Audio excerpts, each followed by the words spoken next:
we are live. Welcome. Ulas, hello. Triple Toastbrot, hello. Captain Morphos, yeah, the correct title, or the title on Twitch is correct, but YouTube, yeah, typo. I can't change it on YouTube, unfortunately. Avimar, hello to you. Cannonplug, hello. Matthias, hello. Yoda. Oh, let's go back in flight deck. It's outside. Yeah, probably we may have to fly in heading again later on. But I don't know what it is at the moment. I am a bit bored of Airbus, especially FENIX. I'm kind of waiting for the Neo to arrive at some point, but it's just weird how quiet it has been. Yeah, exactly. Or exactly, Yoda. Or the Horizon mod 787, or the Vector 787. Although, I mean, yeah, Vector. Let me just update the dates. And yeah, they updated the announcements again, and they showcased some more stuff, some pictures from the aircraft, from the development, and yeah, some people were, of course, looking in detail, and there's a couple of things that I thought, God, how can that happen? So, for example, this has always been called cutoff on Boeing aircraft. I don't remember any aircraft that said cut out. And then they post a picture of the Vector 787 pedestal and it says cut out. And I'm like, okay, you could just ignore it, not make a big thing out of it. But knowing how critical a lot of people are when it comes to, yeah, exactly, it could be fixed quickly, right? So there's people that are hypercritical in these things, which is their good right to do. If people get annoyed by that, then yeah, the fonts as well. Yeah, they seem to be too thick. It seems. It's strange. Don't ask me. I'm not in the development team. I have no shares in Vector. I can't tell you what's going on there.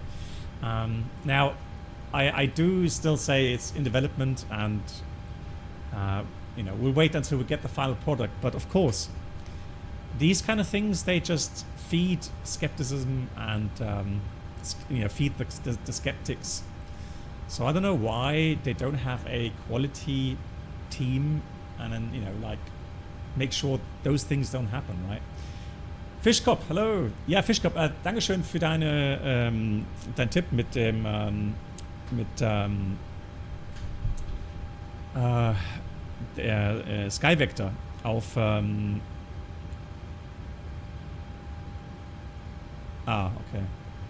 I'm just learning. I'm just getting a WhatsApp from my instructor saying that at the moment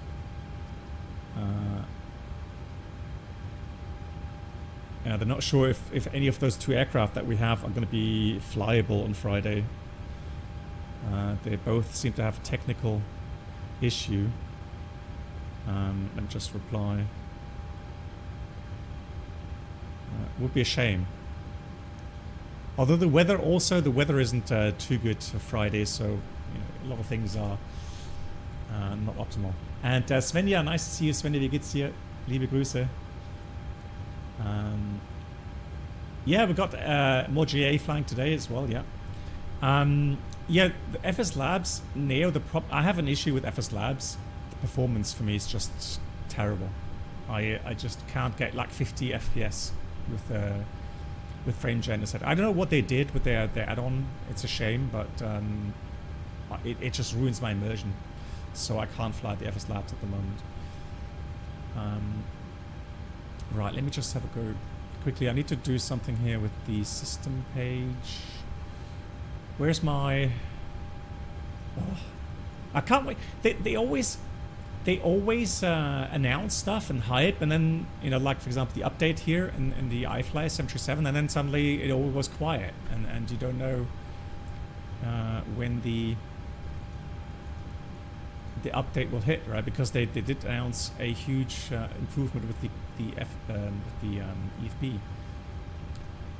Ground support, panel style. There we go. Panel style.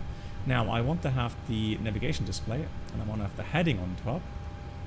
That's one thing, and also on the front flight display. I don't want the angle of attack indicator. There we go. So that's pretty much now done. Fantastic. Cool. Claudia, grüße dich auch ganz lieb. Claudia, wie geht's? Stormyfly, hello.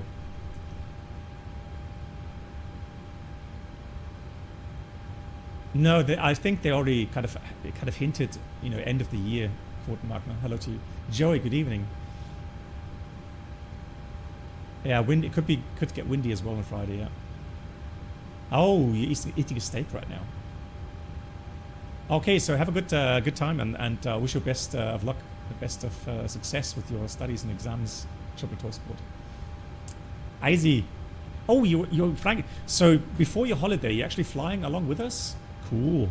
Hang on, let me just get outside here. Where's my tower view? Hello. Tower view. Oh no. Spot view. There we go. Let's have a look. So you're the agent? Yeah, that's it. So Izzy, that's you there. Fantastic. Got Eurowings here on this side, and we have a white aircraft this side. Tuksu, hello to you. Nice to see you. How was dancing yesterday? We were getting there. So my wife has less bruises on her toes, so we're slowly getting there. It's getting better. Licky, hello.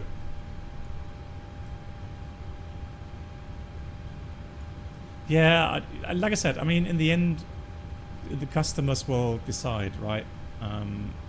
If an add-on is worth it or not. And at the moment, like I said, I'm just not too happy with the FSLabs either. I used to like them a lot. It was one of the best add-ons out there, and then yeah, with 2024 somehow it just, I don't know, it fell apart. Good, we got wind 260 at 8. We have good visibility, few 2000, 28 degrees, Kinich 1016. Let me enter that already in here, so don't forget later on, 1016, that looks good. We are on live time and on live weather. Yes, we are. Fantastic, cool. And so for departure, I do expect to go via. Let me have a quick look here. Terminal charts, and then let's go ahead and let's just quickly check. So yeah, we're going to depart 3-1, which means we could do two things. We could either calculate intersection Charlie for takeoff, or we would have to go backtrack for the full length. Hey, Iowa Scotsman. This is. Oh, is this the Just Sim? I think is it Just Sim? Hang on.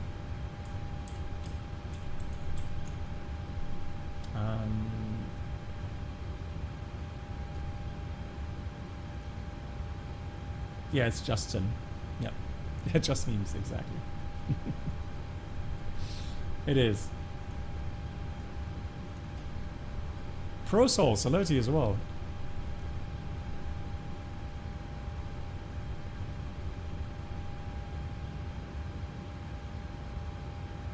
There's a hiking app for Microsoft 2024. I understand. I really do. Because remember we did the fishing add-on? I enjoyed that. How weird it was. But still, I enjoyed that. That was that was interesting. Right, we're going to go with the Agari departure. And so we're going to have to go with the Agari to Delta, I would say. Yeah, so we're going to go departure arrival. Let's go departure 3-1. Agari to Delta execute. And then it's going to be the waypoints all the way to Didi's. Alrighty, cool. So let me go and edit the departure. Agari to Delta, complete. So it's this departure here. So weather's beautiful. Should be very nice to have a look at the island. Hey, Professor Sand, hello to you, and Master Ube, hello. Hope you're all doing good. Yeah, so 3-1. It's going to be 1.6 Lima Mike, Luca Lima Mike 10.5. We'll dial that in. Left turn 305, just a little left turn 305 degrees, track to 8 miles, Lima Mike. Turn right 080 degrees, and then we'll intercept the Gozo radial 091 all the way to Agari. Transition out to 5000, remain on tower to passing 2000, but there's no control here anyhow. And it's a conventional SID, sector 2000. Looks pretty straightforward. And then for the arrival, current weather, let me just find a weather for Mykonos. Mykonos is 210 at 7, Cabo K 24 degrees 1015. So it should be let's see. Yeah, we may have to circling 16, which is a really cool approach in Malta. I did do a file on that. I'm not sure if I've published it here. Oh, I have. Look, yeah. So that's the circling that I have published here. Yeah, could be a very interesting approach later on. A nice challenge. Hey, Lilo and Jeremiah, wie geht's dir? It's great. So the walking app, put way markers on the tracks, has a hiking companion, a person or a dog. What has flightsim come to? But I'll check it out for sure. I'll check it out 100%. So for the arrival, we're going to go with the Didi's arrival. It says Didi's 1 Zulu. Let's check that out. And then it would get us to the initial fix Sapitz. Now, even for the circling, we would have to do the ILS. Disregard, it only has RP approaches. Or VOR approaches. So we can actually go direct from Didi's into the approach runway 24. Yeah, why not? So we're going to go with... we don't really need that, do we? No. So we're just going to go approach and then go with the RMP 34. So this is what I mean. Didi's is the end point of our routing there. And normally we would have to go on an arrival route from there. But it's just going to be into the approach. Hey, Sticklinger. Jeremiah, you're doing well. That's good to hear. Hey, VTCH 777. Hey. Oh, Avimar, it comes with experience. I mean, that's why, you know, I try to just vary things a bit and try to fly, especially these Greek islands. Hey, Lilienthal, wie geht's dir? Yeah, I try to just, you know, to choose some destinations where I know that, you know, we may get, be lucky enough to get a nice, interesting approach. Good, so I've got the approach here. So we've got Didi's there, and then we've got Mike Kilo 510. Yeah, and then on to Mike Kilo 508, and that's the final descent point. Yeah, 3 degree on to 534, and then we do the circling. Very likely, unless the yeah, I know. It's just on YouTube, the title, for some reason, I don't know why, I put 2004 there. On Twitch is fine. So, I have no idea. Sometimes, well, so here's my, hey Keith. Oh really? Your mum is Maltese and your dad is half Maltese. Hey, cool. So, Malta traffic is at 3636, pushback and start up from stand 14 and facing northwest. Malta traffic. And Keith, I've not forgotten you, and not forgotten the Challenger tour. But at the moment, I've got so much stuff going on at the moment. So the thing is that as the weather is good enough, there's a lot of projects that I've put on my kind of to-do list over the last years. And last years, I kind of had an excuse because I was flying a lot. I was away from home very often, right? So I had lots of excuses. And now I don't have those excuses anymore. So right now we're redoing our shed, renovating our shed, inside and outside. And we're currently having to strip off the old paint to get a new paint job done. And horrible. And I just so dislike these kind of stuff, you know, renovation works. I'm just not a patient person, so yeah. But that's just the way it is. Yeah, and then of course, you know, trying to get my PPL back, study for that, dancing lessons. We've got lots of family stuff. Also, vacation coming up again, so we're planning to do there, and yeah, it's just a lot to do at the moment. Oh, I've been to Samos so many times, and I think that it's not been that long since I've been to Samos, Jeremiah. Right, let's start the boarding quickly. Boarding requested. Right, let's see what I can do here on my... Right, there comes the stairs, which is good. So, we got the fuel. Oh yeah, I'll show you a quick overview of the briefing package, shall I? Where's that? There. So, let me have a look. Do we have the briefing in here? Performance and road. Then let me quickly go Navigraph charts. Do you want a board crew? Nope. Unload, import, so, passengers bus is coming. Fantastic. Hope we have some stairs. So we're flying 1 hour 35, and the weather currently. Hey, we're gonna need we have extra for one go around if needed. 6.6 or 6.8 block fuel roundabout. 6.8, that should be already included. 6.8, yeah, 6.8 is in the tanks.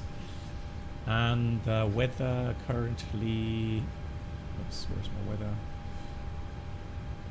Yeah, here we got fine weather. Mykonos also Cabo-K, and Athens, the alternate, looking good. Just a few clouds, scattered clouds, no threats. Looking good. Happy. Malta traffic is at 3636, texting corner point data. Fish Cup, I'm telling you right now, no joke. I've already complained to my wife that I feel somewhat stressed out. So, let's start the APU here.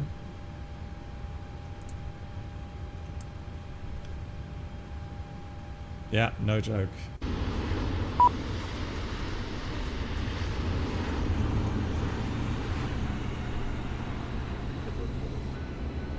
Passengers boarding starting.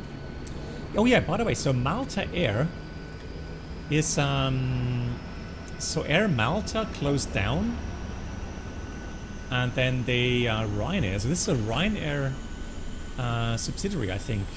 Malta. Jesus, wow! Look at that tattoo there, blimey. And they're called Blue Med. Call sign Blue Med.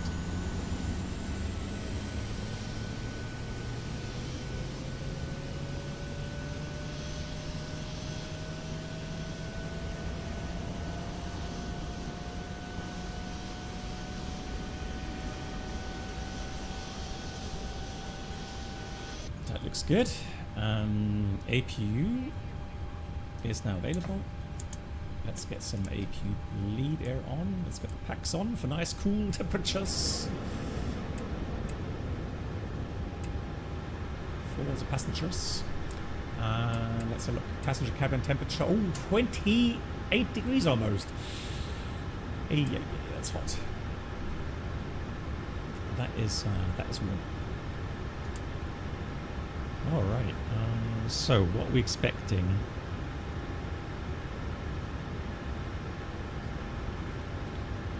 So we are expecting a zero fuel weight of 62.3. So let's do 62.3. Reserves, I'll show you that here. So we expect 2 tons of reserve. 1.1 ton for the alternate fuel for Athens. So I'm going to put 2 tons there. And if I go to route,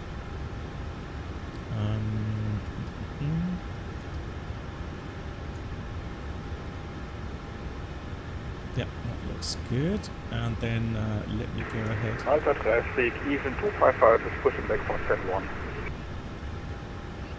That's Izzy, already pushing back. Cody, hello to you. Greetings to Sweden.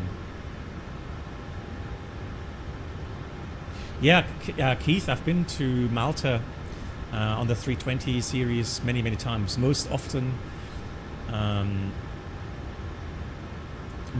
with the Neo, actually. I mean, if you're interested, I can quickly show you the London video. Although, I mean, we have some time in cruise flight. I'll show you that in cruise flight if that's okay. Yeah, I think even with taxiing. Passengers bus is coming. Let's go descent page. Descent. Ladies and gentlemen, welcome aboard the Captain Black Box infotainment experience. Avimar, thank you so much for gifting us up to Keith. Pass to first class. Thank you. Avimar, that's really kind. Thank you so much. Round of applause for that. Thank you. So the descent winds are in as well. That looks so good. The only thing really, let's see, temperature up at level 370 is minus 56. So I'm going to put minus 56. Top of climb OAT, which is pretty much ESA temperature. Oh yeah, cool. So let's do weight and balance. Total, I think we had like 165-ish. And that's 59. Only doing a bit more cargo then. So let's Passengers put boarding starting. 1500. That looks good. I'm going to set the payload. Fuel. Total fuel is 68. Set fuel, set payload. Complete. Now let's calculate the... Ladies and gentlemen, welcome aboard the Captain Black Box infotainment experience. New subscribers should now pick up their pass to first class. How are you doing? Hey guys, just lurking while preparing for my CPF flight test next week. BB711 beloved, BB711 beloved. When you're bad, thank you so much first of all for 7 months, and I wish you all the best CPL flight. I remember my CPL check ride, and that was in the US, and I actually on that day, it was right at the end of our 8 months period in Phoenix, and we're all getting kind of tired of 8 months non-stop training, grading, etc. And I remember my CPL check ride, I passed it, but I personally wasn't happy with it. I didn't perform the way that I wish I would have performed. So I do wish you all the best for that. Oh, that's the let me just change that to 210 at 3. Temperature is 24. Yeah, so my best wishes 105. That's the 1014, and let's do 25 here, as always. Good, takeoff weight 6942, looks good.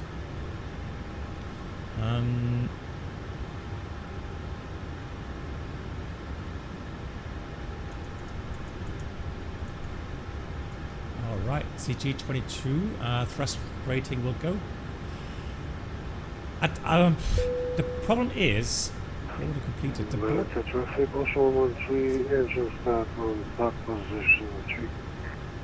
I'm going to go full length. Delta traffic, Legion 255 is taxi via Whiskey Tango 203. Because I don't have intersection option here. I mean, what I could do is try to see if I can do that on SimBrief.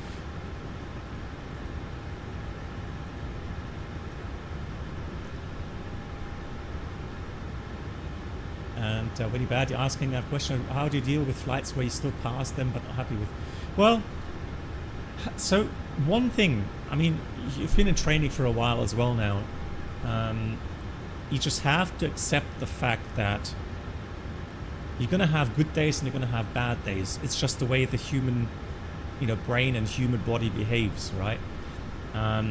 If you just find a day where, your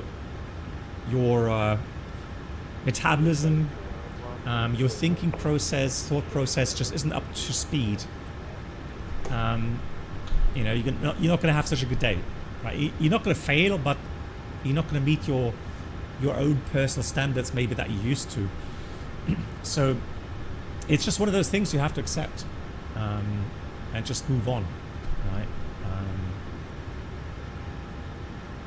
When you become a pilot, whatever genre, if you are an airline pilot, if you are a military pilot, if you are a corporate pilot, it doesn't matter.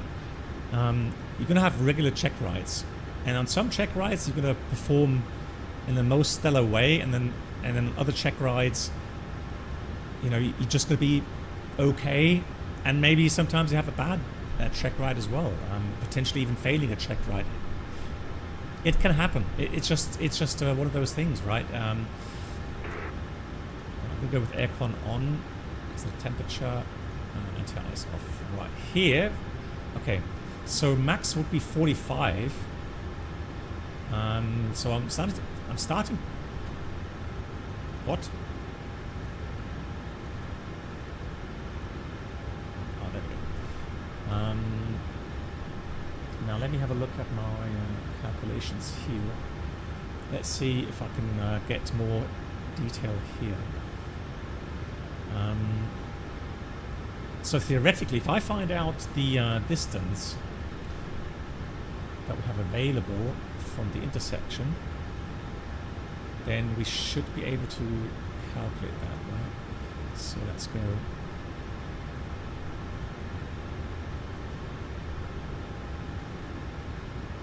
Letting go Air Force One and other military aircraft will be arriving at Lax Airport. Okay, it's not real, just okay. Well, I'm sure they have a reason for arriving, but so Charlie, that will give us 2,416 meters. So if I put 2,400 in here, all right. Take off weight. Let's go 69. 4. Anti-ice off. Interesting that we have a different weather. Let's go 105. And I'll take 27. We can leave. Well, actually, it should be 25. Actually. Delta traffic, Edelweiss, are you still there?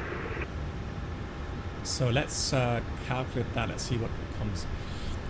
So here we've got flap 5, TO 142.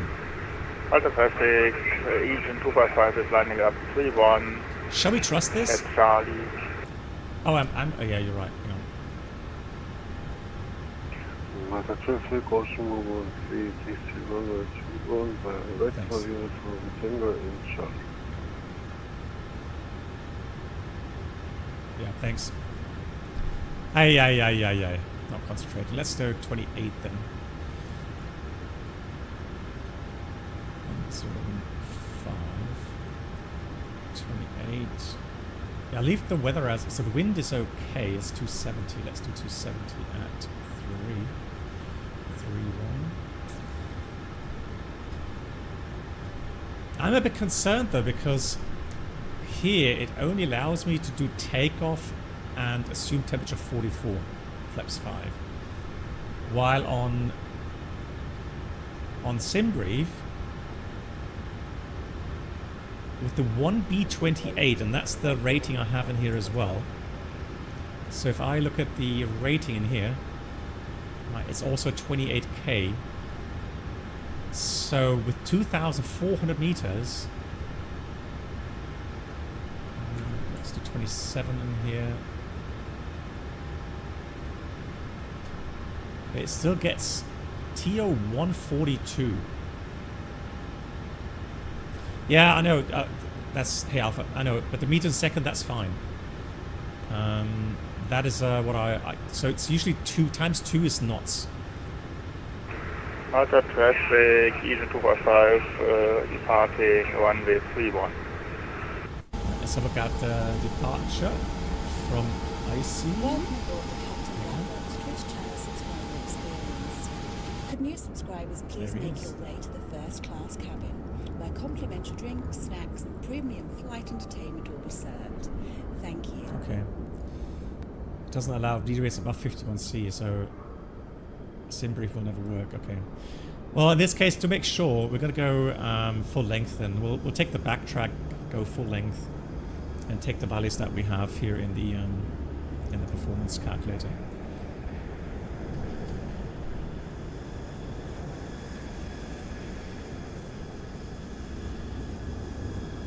There he is. Gear's coming up. Have a good flight, Easy. See you in Mykonos. Good. Okay, so we'll take those values, right? We're going to take the flaps 5. So TO1, so TO with 28K. Then we're going to take 44 assumed. Climb 1 is fine. Flaps 5. Setting the trim 384051. Yeah. So 151 here.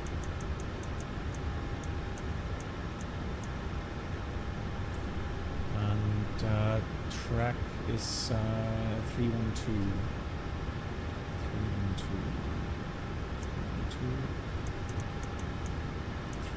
312. And we want to set the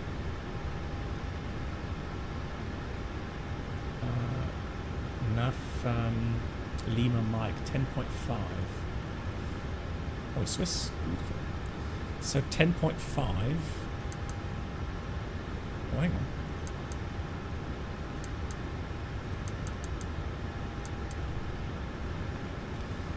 Traffic bus 113, October 31.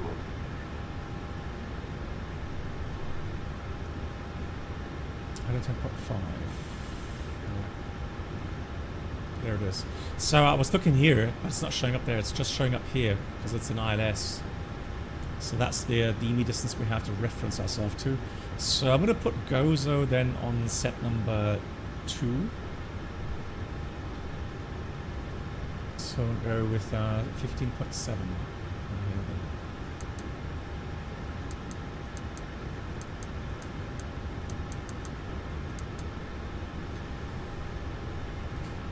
It's addressed in Service Pack 1. Yeah, I hope it comes out soon. I really do. Right, and we're going to intercept the radial 091. So here I'm going to put 091.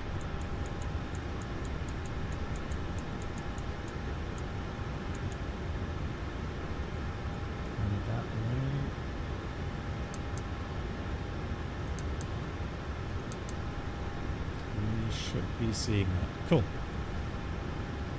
Right. Now VNAV can arm that now. Initial climb. Now there's no ATC, so initial. Yeah, I'm gonna go 5,000. Initially, see how traffic situation is up there, and then we're going to climb ourselves higher if there's no traffic in conflict with us. Good. Malta traffic also 113, take off runway 2. Then we are going to go ahead. Yeah, Vladimir, I know it's a typo on Twitch. It's okay. It's interesting how quickly people. And the weird thing is, once I've started the stream, I can't change the title on YouTube. So I wish I could change it. I can't.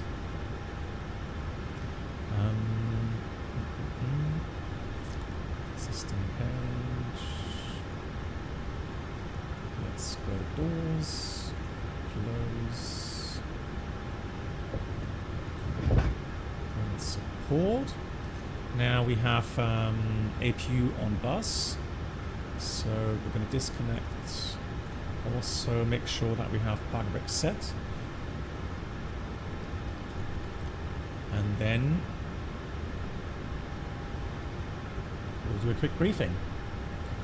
So 737-8 Max 8, technically all good. And parked here on the main apron, we'll taxi out, push back.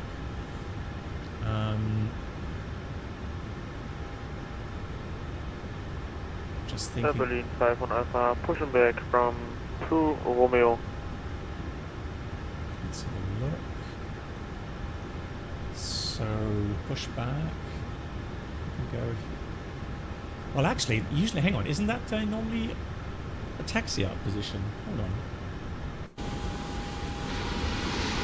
Yeah, it is, right? Yep. Yeah, we'll taxi out ourselves. I remember that. So no pushback required. Which means what I'll do, I'm just simply going to...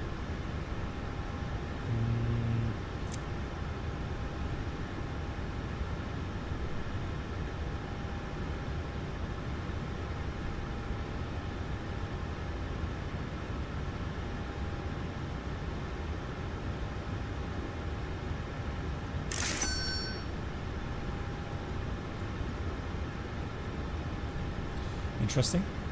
Have they all gone now?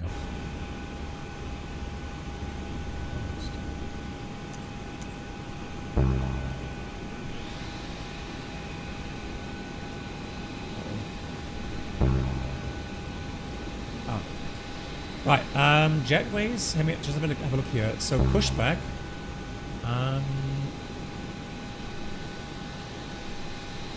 Pushback, none.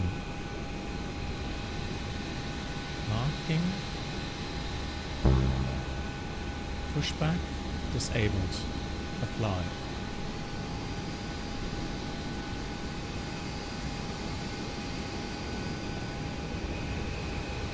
Hello?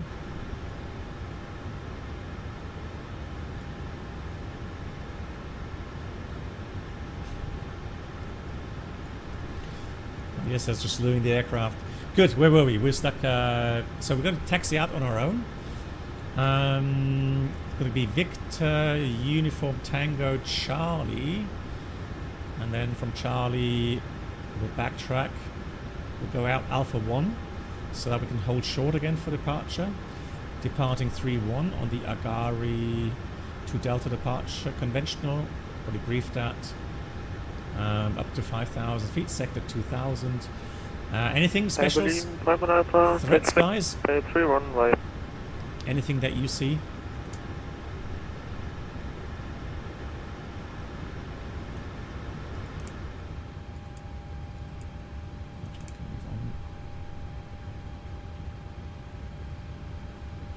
Did I call them closed?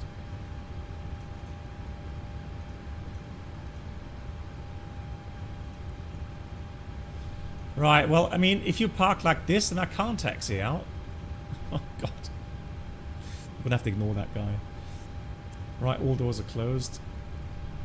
Here goes. Ah, he's gone. All right, all good. Thank you. Right, good. Then we'll read the first checklist. Let's do a quick check here. Oxygen. Looks good. That looks good. Actually, let's do this as well. Signs, everything's good. Good. All right. So let's get the checklist out. So, checklist 737. Right. So oxygen tested 100%. Oxygen navigation transfer. Display switches. Normal auto window heat is on. Pressurization mode selector auto. Instruments heading altimeter. Heading 356, altimeter 1016 currently. I'll check that in a minute again.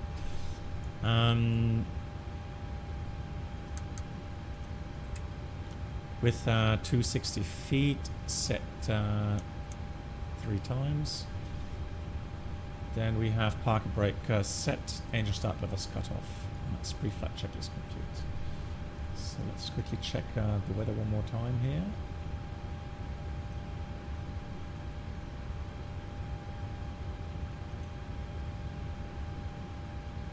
Yeah, 1016.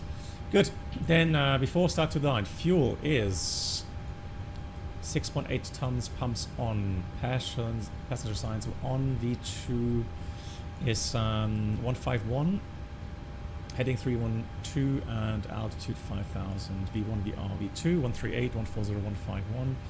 We have DTO 44, assumed temperature, CD pre-flight is completed. Rudder aileron trim 3 and 0. And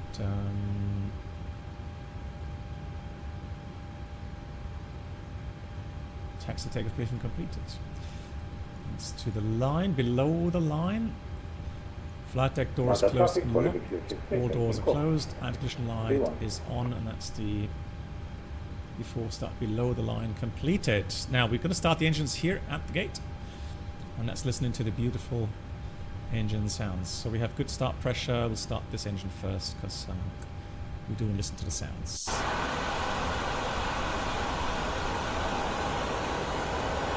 Don't know why those cones are there.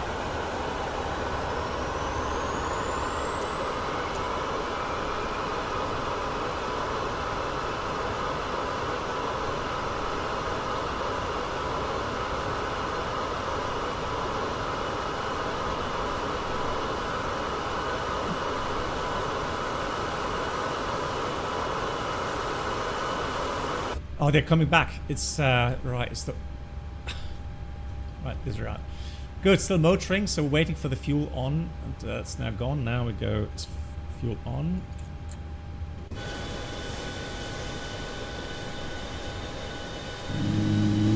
Oh, now they're gone.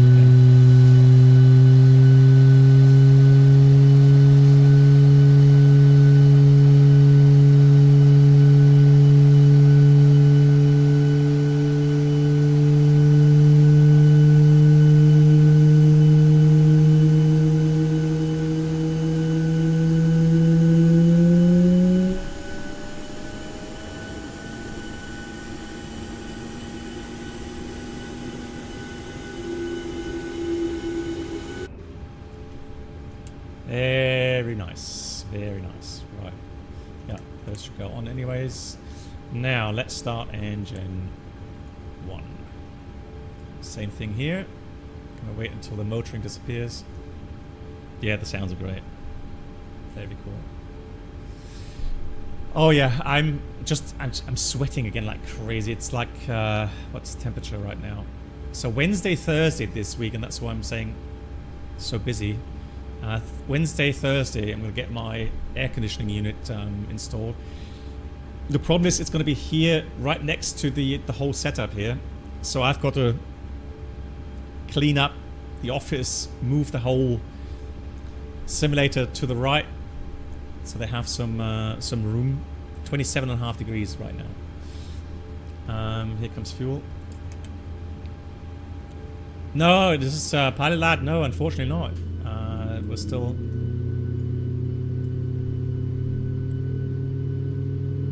waiting. I wish Habe's the president. I hope it's going to release soon, and hopefully they will fix the LNAV issue.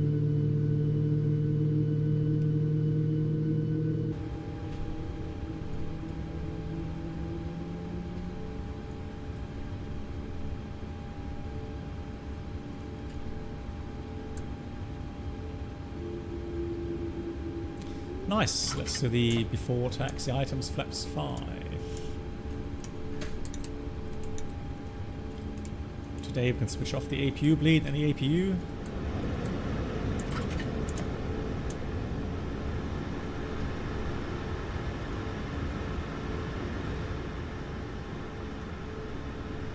Yeah, we need service spec 1. I fully agree. Fully agree on that. Systems. Let's do flight control check. Full up. Full down. Full left. Full right. Full left.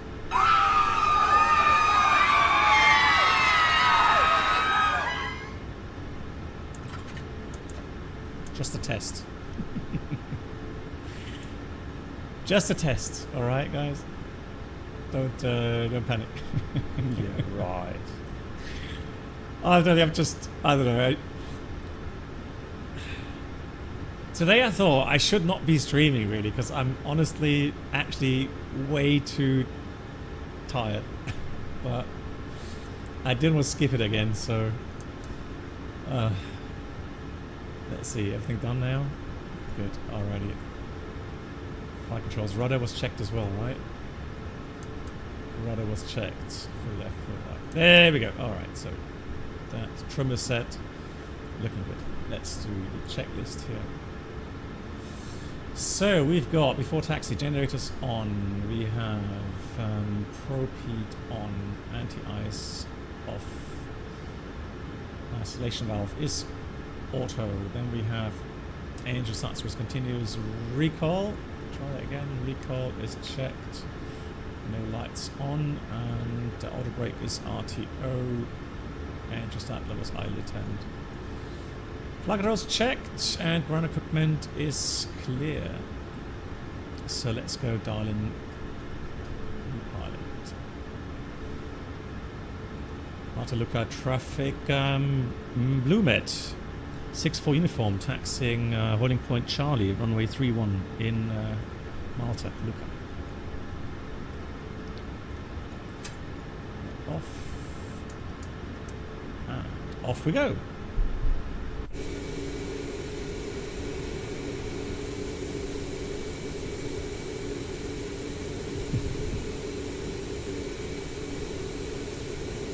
Yeah, luckily there's no APU on these Cessnas.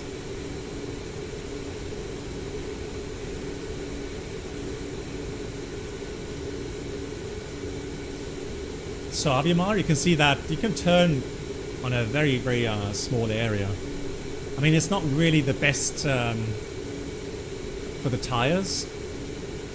Puts a lot of stress on the tires, but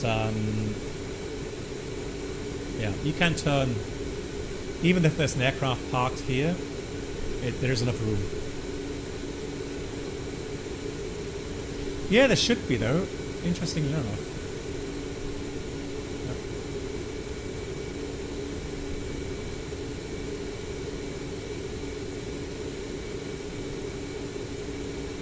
Hey Alex. Alex, vielen Dank. You are too kind. Let me just get rid of that. Hang on, let me just... Dankeschön. Thank you so much, Alex, for the 10 Canadian dollars. I appreciate that very much. Right, nice and slow. Let's go.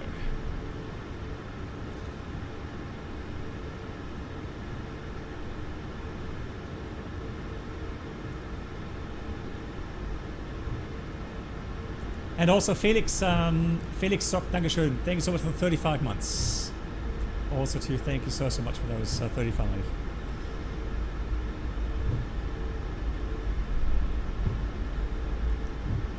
Right.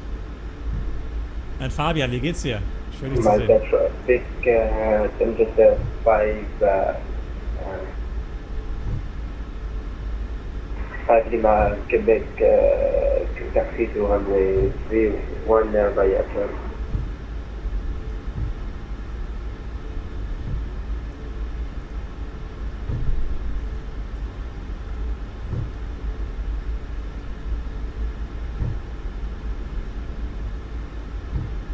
Huh? Since when has that been there?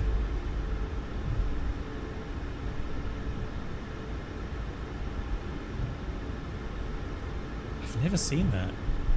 Oh, that's a Hue. Yeah. Oh, the Hue livery. That's why. Wow, that's a huge checklist.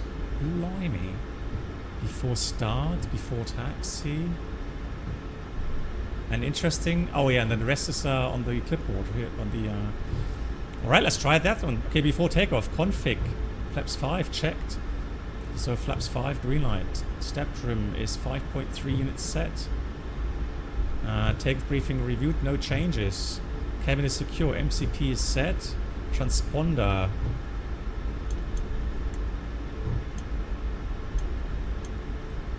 Let's do TARA. And strobe lights. Now let's put them on. Make my call in it. And then we have line lights to go. So there's nobody in the arrival here. Let's look the other way quickly. Center. I don't see any traffic nearby. Malta, look at traffic. Blue Med, 6 for uniform, lining up, backtracking runway 31 in Malta. CZ driver, hello. Malta traffic, Golf Hotel 1 is taxiing to runway 31. That is okay, interesting. So that is the Sierra original 1. Ryanair checklist. Blimey. So quick taxi back. Check again, nobody there. Looking good. So we're tracking back.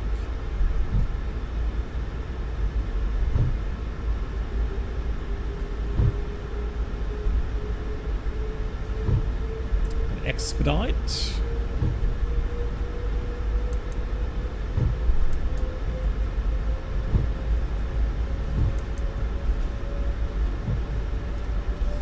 Yeah, fuel check 6.6 as calculated.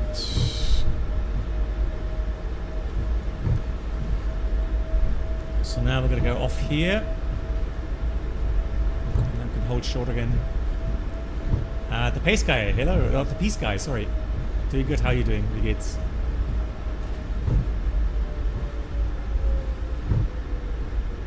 It doesn't take that long for the backtrack, but again, IRL. You would try to get the performance to work from Charlie intersection. That helps ATC. Good, we set PAX remain on. For departure. Everything is set.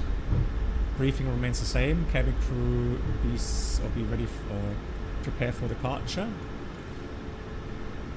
Malta traffic, Blue Med, 6 for uniform, lining up, departing 3-1 in Malta. Yo, you booked the appointment for the DLR test. Nice. Yeah, I wish you all the best for that. When is it? Right, strobes are on. And we can do this. Whoa! What on earth happened there? Hang on.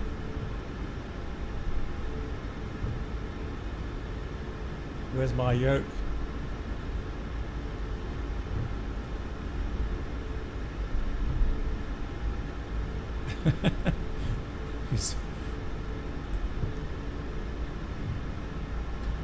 Good. So, are we ready? I think so. Alright. Then let's go. Take off. Auto thrust is armed. Or throttle off its own. Take off.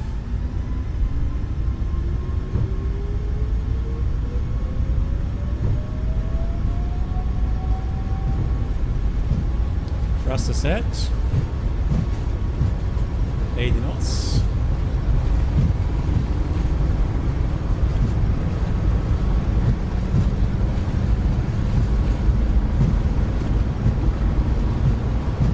V1. Rotate. A little bit wind from the left. Malta traffic. There we go. Pause the rate. Temperature 5 correct. Tracking runway 31 and 98. Fair enough.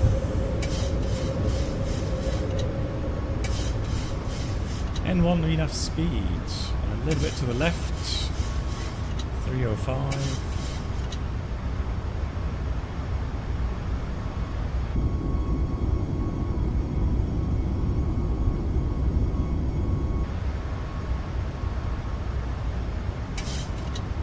Here comes flaps 1.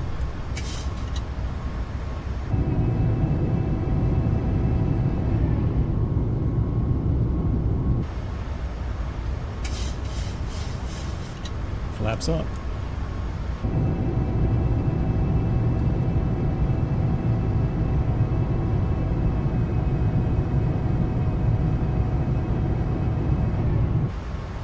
Nice sounds.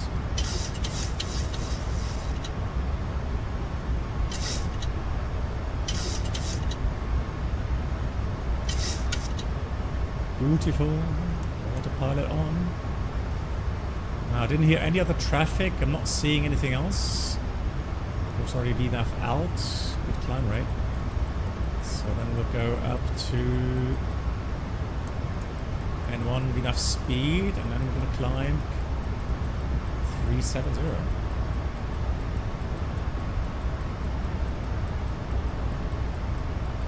Packs are running. Cabin is climbing. Good. Are we passing transition? Standard? Standard. After takeoff, air condition pressurization set.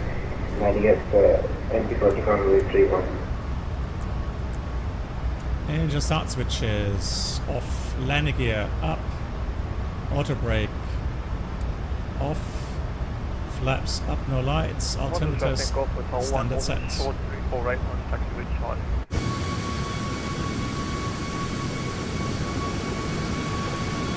Goofy, that's a very good question.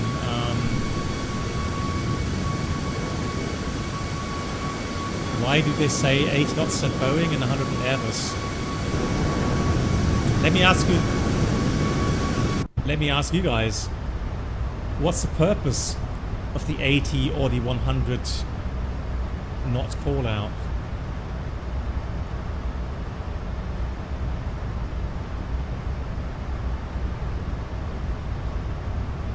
Model traffic corporate on 1 backtracking runway 34 right.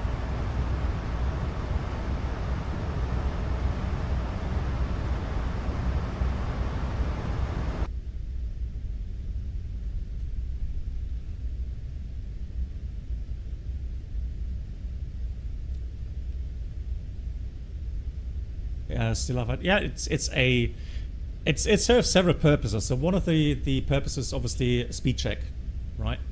So make sure the altimeters, are showing the same values, right? So if there's a bigger discrepancy, let's say more than like 5 or 10 knots, you could call that out, and then you could decide to quickly stop the takeoff run, right? And you would still be somewhat in the lower speed regime. Also, yeah, a incapacitation check as well. All right. All right. Let's see what LNAV is doing today, and then, yeah, you could say that pretty much 80 or 100 knots is the changeover from the low speed regime to the high speed regime. So it seems like Airbus defines the high speed regime more at 100 knots, while Boeing says 80 knots. Now you can still do an RTO, right, until V1. The question is, for what items would you do the RTO? So we know that in the high speed regime, you should limit the reasoning or the reasons for a abort. And depending on the aircraft you're flying, you may have a system in use where it does filter out many of the cautions, at least. So inhibit certain cautions and warnings usually in the high-speed regime. And again, there's a difference between Airbus and Boeing. Boeing limits or inhibits at 80 knots, while Airbus will start inhibiting at 100 knots. Right. You would have to ask the engineers there why they did that. I'm not sure. Here, leaving Malta. Really? In your Stormy Fly, in your SOPs, you call it 80, both 80 and 100. That's the first time I'm hearing that. Interesting. Right.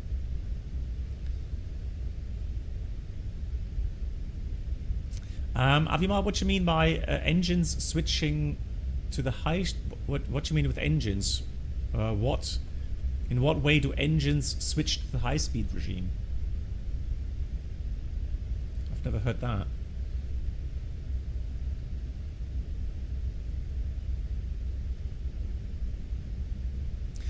Correct, Jacob. That's also a good point.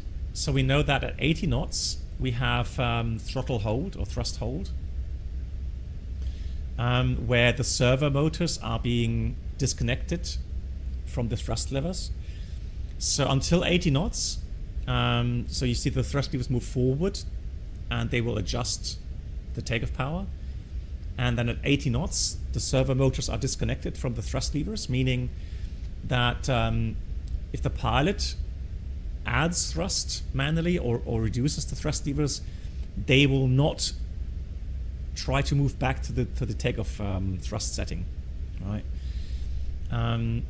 Airbus has a different philosophy. So Airbus, you have your flex MCT notch, so the thrust levers don't move physically. You just place them into the either the Torga notch or the flex MCT notch, and then you would only move them out if you do an RTO. Hey, you sim at CFI. So indeed, there is a different philosophy in that regard as well. Yeah.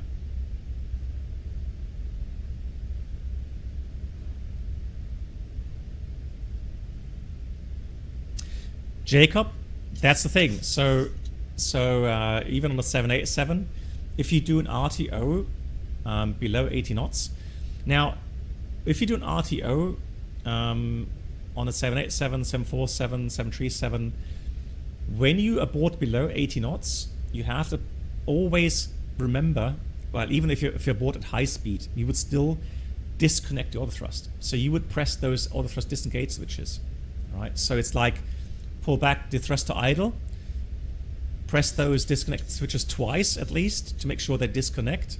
Then you would check that the speed brake is up, and then you would activate reverse thrust, right? So yeah, you have to always disconnect the autothrust, and there Airbus actually has an advantage, because Airbus, you just simply pull the thrust levers to idle. That's it, right? You disconnect the autothrust automatically with that. So I would say that point would go to Airbus, right?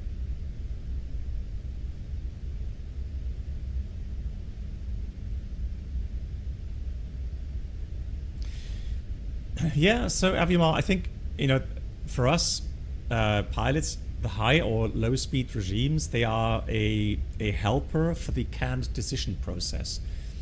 So in the high speed regime, things become very dynamic. And so when you get an issue, it's very hard to quickly analyze whether or not you should do an RTO.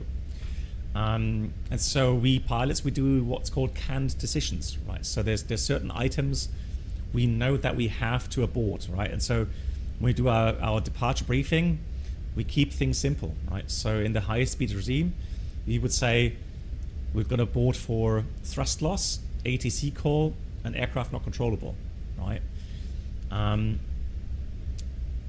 You could say, well, what about wind shear? Well, wind shear, usually you don't have the wind shear warning anymore active at 80 knots or above.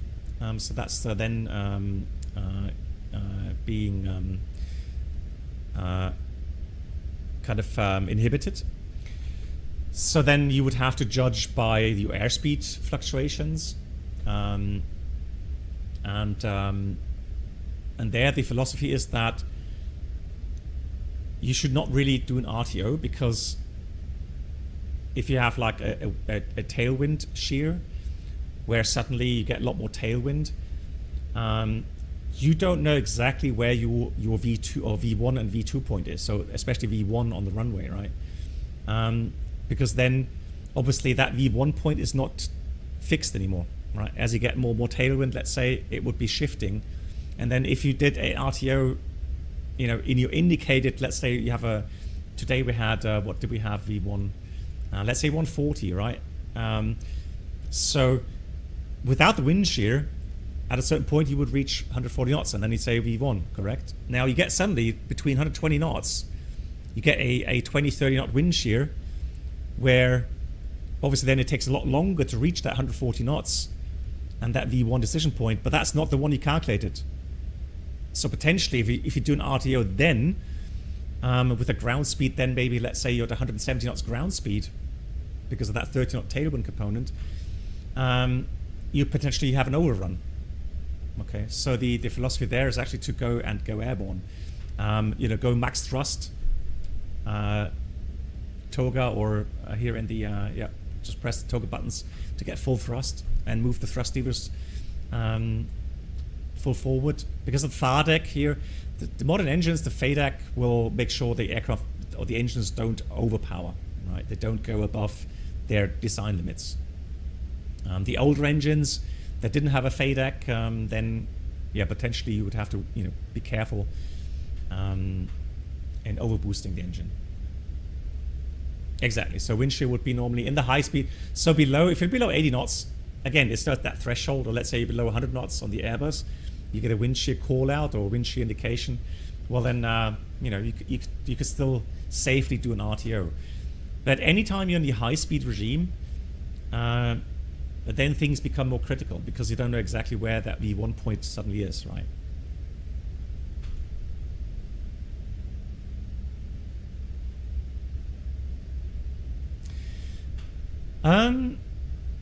It's a good point, Ghost. The problem is, I guess they don't do that because of the confusion.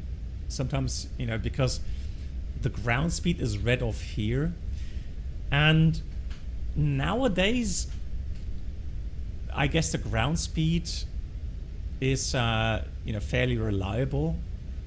And again, I only have a theory that the indicated airspeed is a very reliable indication regarding your aerodynamic state of the aircraft.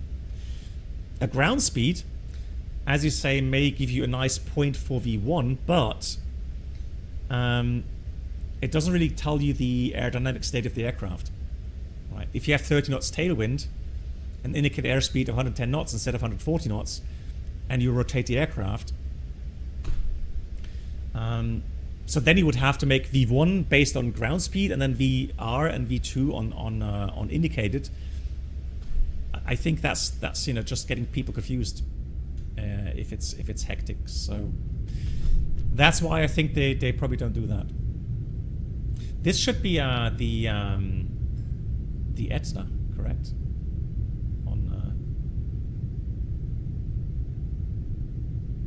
Yeah, that should be Etna. Also, yes, Yoda, good point. Yeah, spoofing potentially could screw the ground speed as well, right? So yeah, potentially.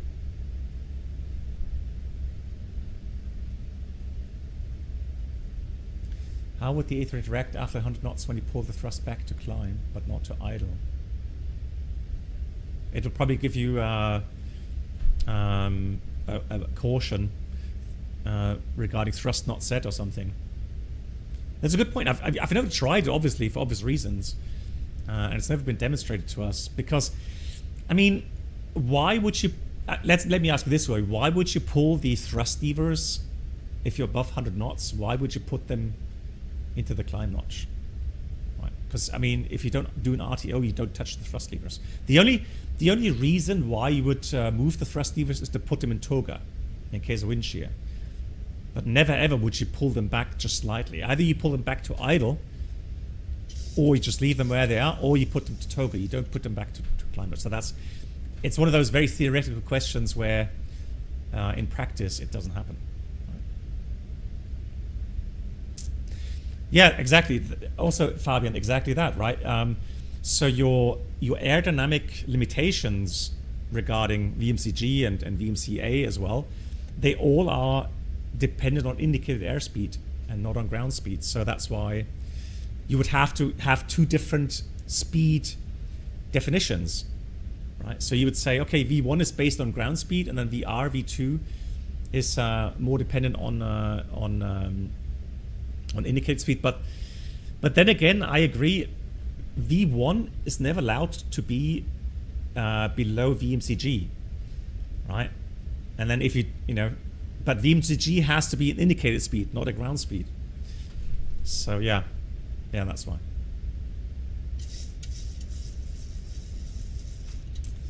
Your throttle not having notches. Well, I mean, let's say if you do a takeoff on the Airbus 320 and you put the thrust levers instead of the MCT flex MCT notch, you put it into the climb notch, you will get a caution message. Thrust levers not set or something like that, right? So then you know, I've got to put them into the right notch. Right. And then after that, you wouldn't really touch the thrust levers anymore.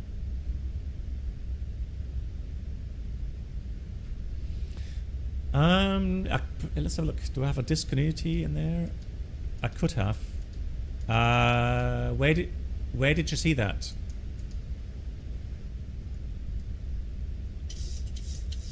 Avima. Oh, this. Oh, you mean here? No, that's just the range of. Yeah, it's just a drawing.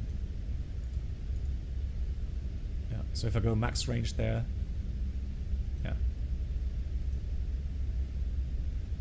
Yeah, it's because of it's the scale. It's you know what I find weird.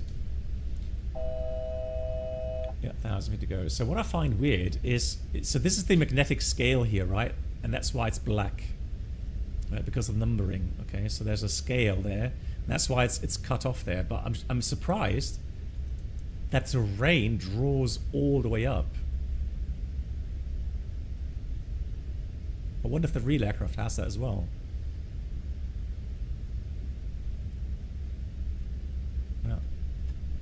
Strange. Right, let me. Oh, I should have put the VSD on. No, well, when cruise level put off again. I am going to switch over the. Wow, what's wrong with the thrust levers? They just look so far forward.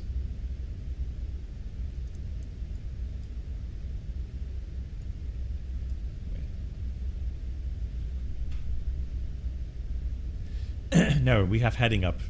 Always. We never have track up. No, always heading up.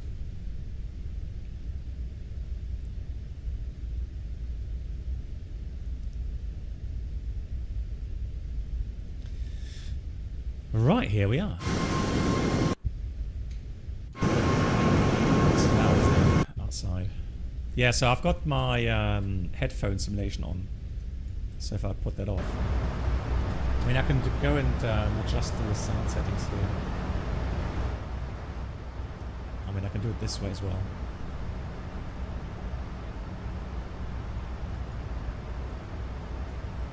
Yeah, we'll do it this way.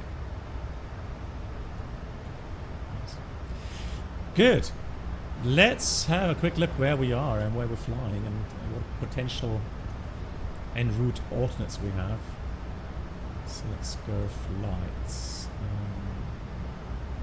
Alright, so here we are. A lot of water today, right? So there's literally Catania.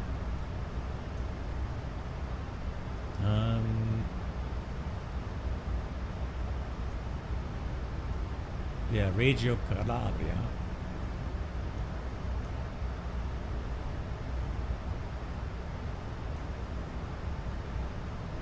So we're going to take Lima India Charlie Charlie. So let me put that in there. Fixed page. Lima India Charlie Charlie. What's the max distance? 255 or something? Yeah, so I think it's 255 miles. 256. Let's just try that. 256. Oh, that's right. Hang on. 260. 300. Oh, that changed the software then.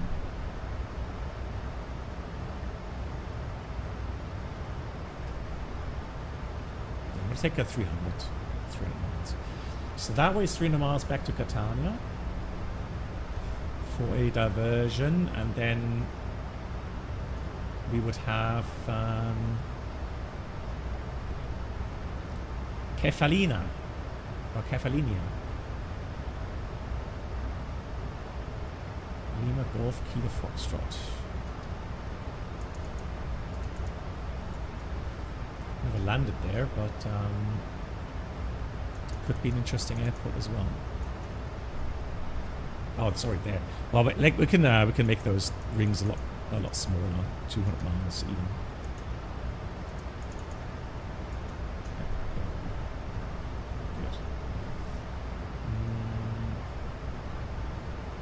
Can we check the weather there this way? No, so I'm going to have to check the weather.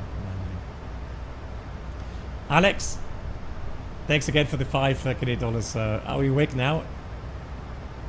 Thank you so much, Alex, for the kind words and the support. Yeah, so it is weird. It's just, I don't know, I didn't expect things to be so busy right now. But it is just a lot of things that we have lined up at the moment. So for me, you know, doing the PPL again, house renovations, garden renovations, preparations for my daughter's wedding. Then we're gonna have a 2 weeks vacation later this month. There's a lot of stuff we have to prepare there as well, and yeah, in general, just super busy.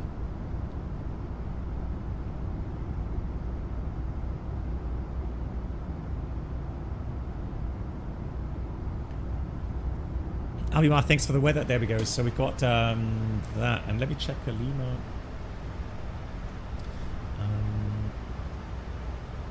Let's go Lima Golf Kilo Foxtrot. So open charts. Let's have a quick look here at the airport. Yep. So we have 2,200 meters almost available for landing, runway 32. Wind is calm. Yeah, so definitely a valid en route. I mean, even though it only has VOR approaches, it doesn't matter. We can fly this, no problem at all. No, I'm not going to have a hangar in my garden. No, there's no room for that. There is no room for that.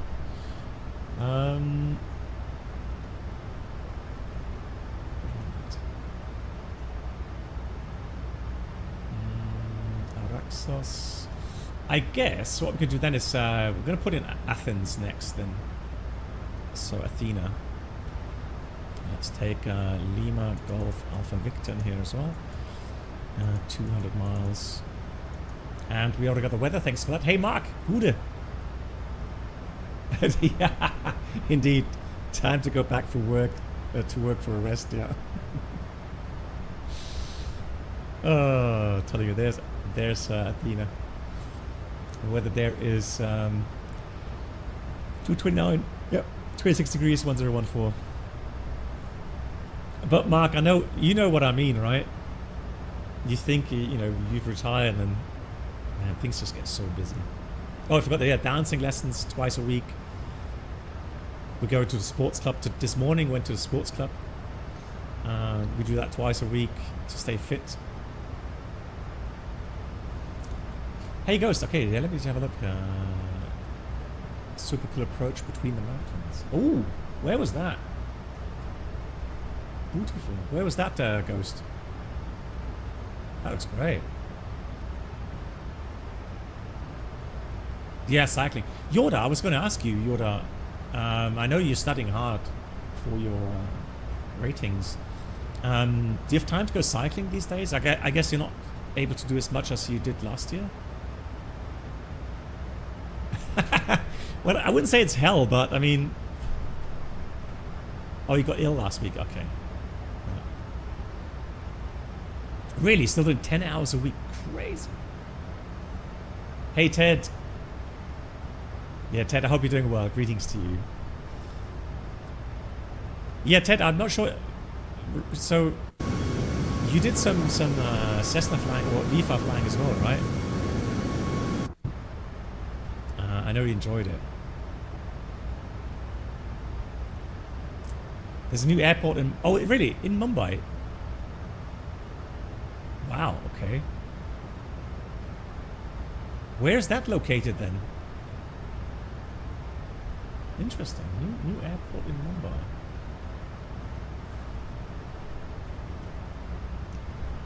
But there won't be scenery there, will there? Let me see. So here's Mumbai.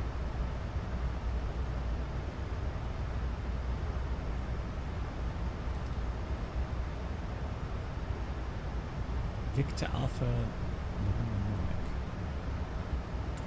Let me check that. Victor Alpha November Mike. Oh yeah, Navi Mumbai. It is this one here.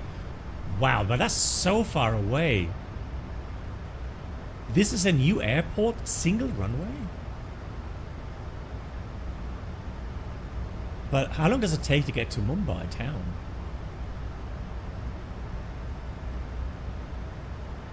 Looks like a huge drive.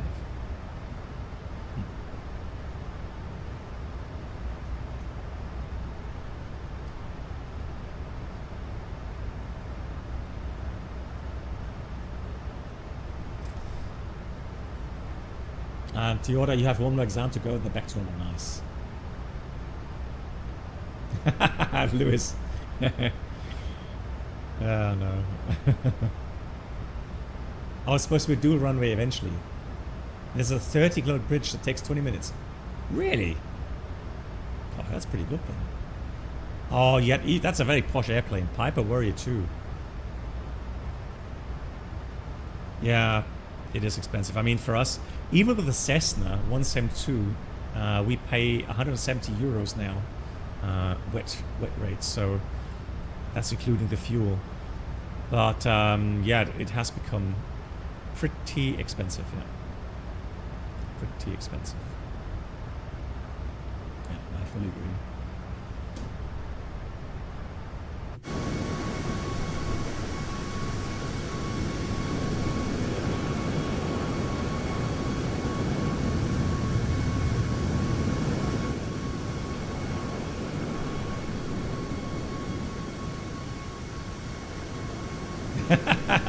That's true.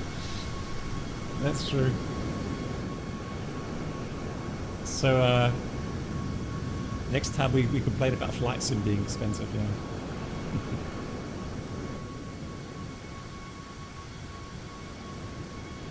Yeah, it uses normal avgas, low lead, yeah. So it doesn't use diesel or anything like that. It's a good old Lycoming engine. Oh, we're turning. Ay. Let's see VNAV. Up to now, VNAV has behaved well today. Just saying. But then again, we have little wind. I have a feeling that it really struggles when you have a lot of crosswind.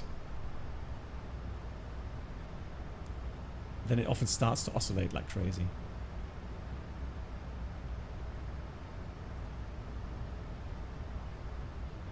Oh, really, Cannon Plug?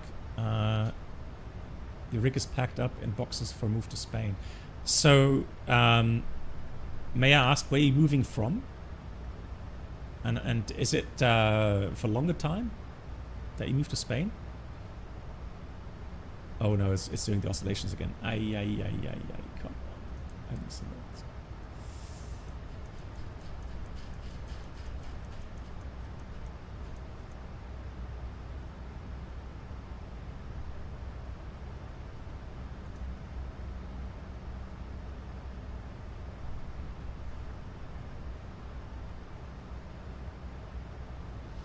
Exos, you're looking to start training next year, and right now it's 252 for Robin. Yeah, but I mean, a Robin DR401 is much more sophisticated than the Cessnas that we have. Although, I mean, ours are actually IFR rated. But I did show a picture last time what our aircraft looked like. You know, very old aircraft. So, and yeah, the 170 euros, I guess, is a price that's a little bit lower than what you normally have. But then you have to look at, you know, your normal fees as well, yearly fees, monthly fees. Yeah. From Ireland, and it's a permanent move, okay. And you're staying at your friend's apartment initially. Okay. Is it tough? Sorry, it being so nosy, kind of plug. Is it tough at the moment to find a house or place, a flat in Spain? Fabian, really? No way. What? You're paying 318 for the Cessna 172 in Vienna? Really? Well, that's steep. That is really steep. Whoa. Right, let's try again. Down enough.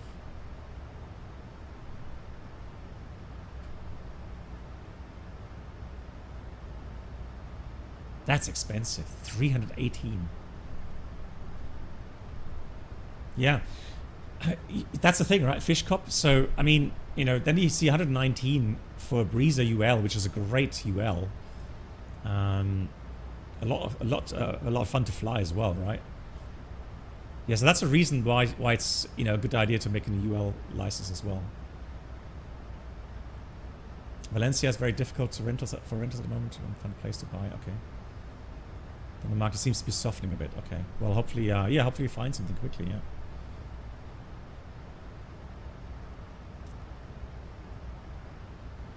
And the instructor on top is 75 euros an hour. Yeah, for us in our flying club, I think we have about 50 euros per hour. So we have there as well a little bit lower rate for the instructor as well.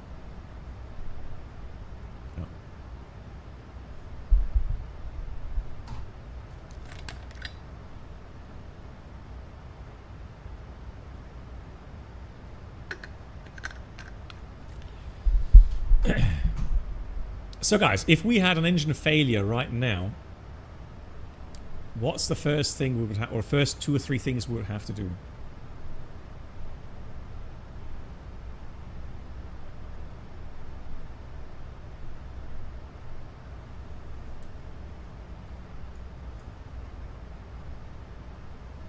Find a parachute.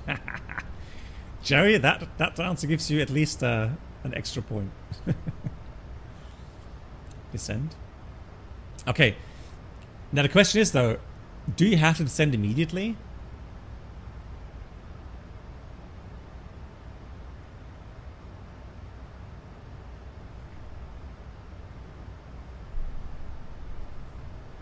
I would say not. Exactly. You would have to. You could get to your drift down speed. Before actually having to so let me just do this, guys, okay? So right, if you press engine out and not execute it, it shows you the engine out speed,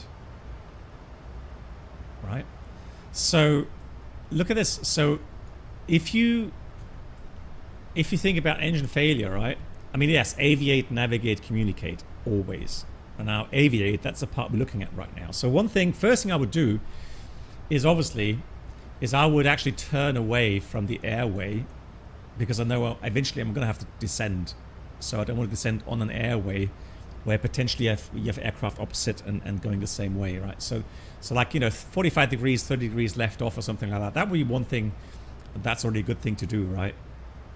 Go off the airway. Then, yeah, I would slow down. Now, here's the thing though. So we know that depending on what kind of issue we have with the engine, we have to deal with it. You know, engine fire obviously will be something we have to take care of quickly. A stalling engine, right? If it's a failing engine, just spooling down, yeah, you would do a couple of items, memory items, right? But those can be done really quickly, right? So this will be like always like, you know, auto thrust off, effective thrust levers. Let's say engine 2 is failing. Thrust lever number 2 confirm idle, right? Then engine start switch, or right engine start switch confirm cutoff. Then we'll put this to cutoff, and then depending on the failure, it would you know, it would be enough initially, or we would have to pull the engine fire switch as well, and maybe discharge depending if we have a fire or not, right? But look at this. So look, we're still drifting down. Now another thing we can do is we could, by executing the engine out, we could go to the max continuous thrust, so 91.5%. It's not much, right? And then we could put the thrust lever here to 95.1%, 91.6, right? There we go. Which would also then, you know, look how much time we've had. We're still not at the 232, right? So that's the thing. So let's do auto again. Execute. Oh, hang on. VNAV, all engine, execute. And then we'll speed up again. Auto thrust on. And hopefully we can speed up again here.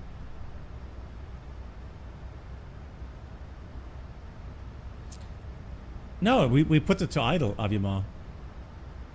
No, we put the engine 2 to idle. It did not deliver any useful thrust there.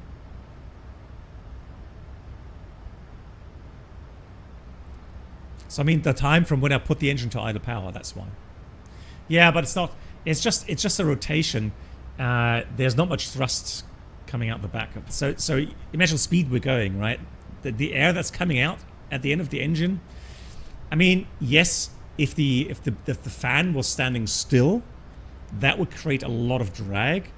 But the engine windmilling, yes, it adds a bit of drag. But still, you have time, right? You don't have to panic into, you know, having, I have to descend immediately. You don't have to descend immediately, right? You got a couple of seconds to, you know, aviate, get away from the airway, do your items, and then, you know, do the Mayday call, right? Get a clearance from ATC. There's enough time. Good, let's make sure we're still LNAV, VNAV path, FMC speed. We're speeding up again. Cruise power set. Looking good. Right, let's resync the heading buck there. Oops. And then we continue.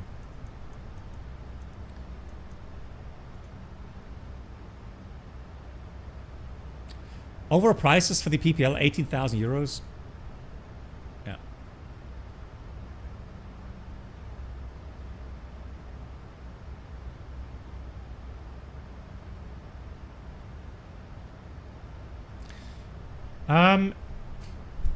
Yeah, I can do that, Ted.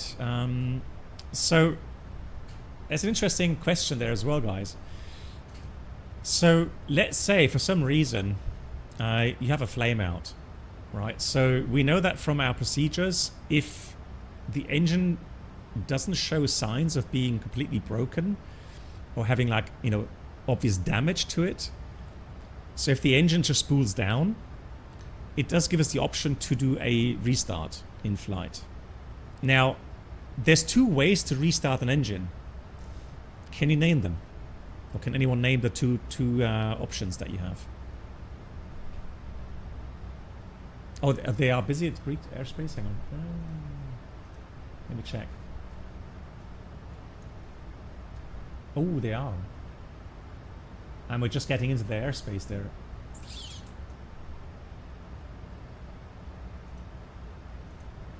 Well, they're not that busy.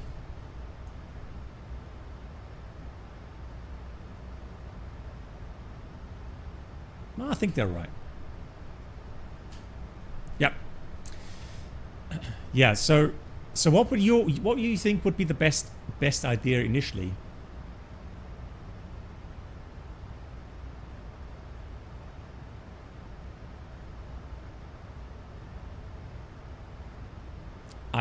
Okay, Master Ube, think again. what could be the issue at 37? Yeah, Ted, and that's exactly what I'm getting at. What could be the issue at high altitudes? You could start the APU. I'm pretty sure you could start the APU, but do you think you can use APU bleed air at this altitude for engine start? 9. You see? So that's the problem. There's also aircraft that clearly state that you should actually try a... Well, I mean, if you have one engine running, so you still have a proper electric generator, then there's no reason why not to start an APU at 37,000 feet to get another electric generator. But there are definite limits when it comes to APU bleed air usage for the packs or engine start. All right? And that usually is about 25,000 feet, yeah. So that answers the question then. What would be initially the best way to try an engine restart? And that is obviously the windmilling start. Now, you have a problem there though. And that is you need a pretty much a pretty high indicated airspeed.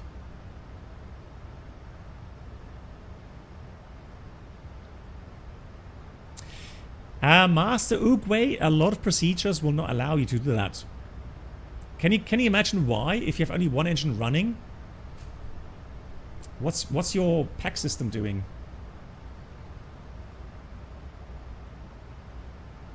Right. A lot of checklists don't allow for that because you then potentially you're taking away. Exactly. You could run into issues regarding pressurization as well. Right. So the idea would be is to try to restart the engine using windmilling, so have a good forward indicated airspeed or good airspeed, so that the rotor, the N1 turns fast enough and the N2 turns fast enough to use that, so that as soon as you inject fuel, the engine would then restart. Right. Right. Let me try to find out. Athena radar is 29675. 29.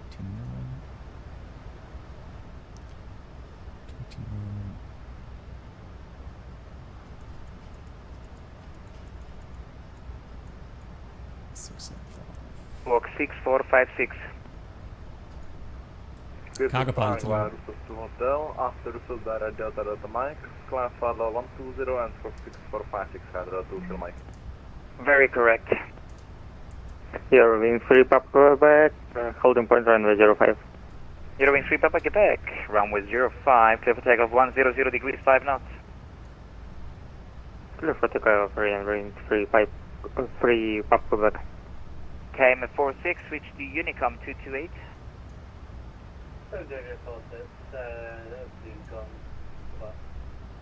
Zulu 742, you're identified, clear direct to Kia.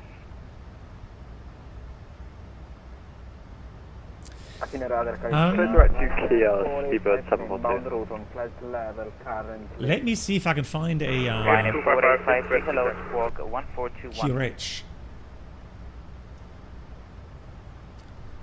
for the 737. 141 for Ryanair 4853. 8255, request descent. Aegean 255 descent, fly level 150. Descending 150, Eastern 255. Ocean 7 Yankee Zulu, runway 27, clear to land 340 degrees 4 knots.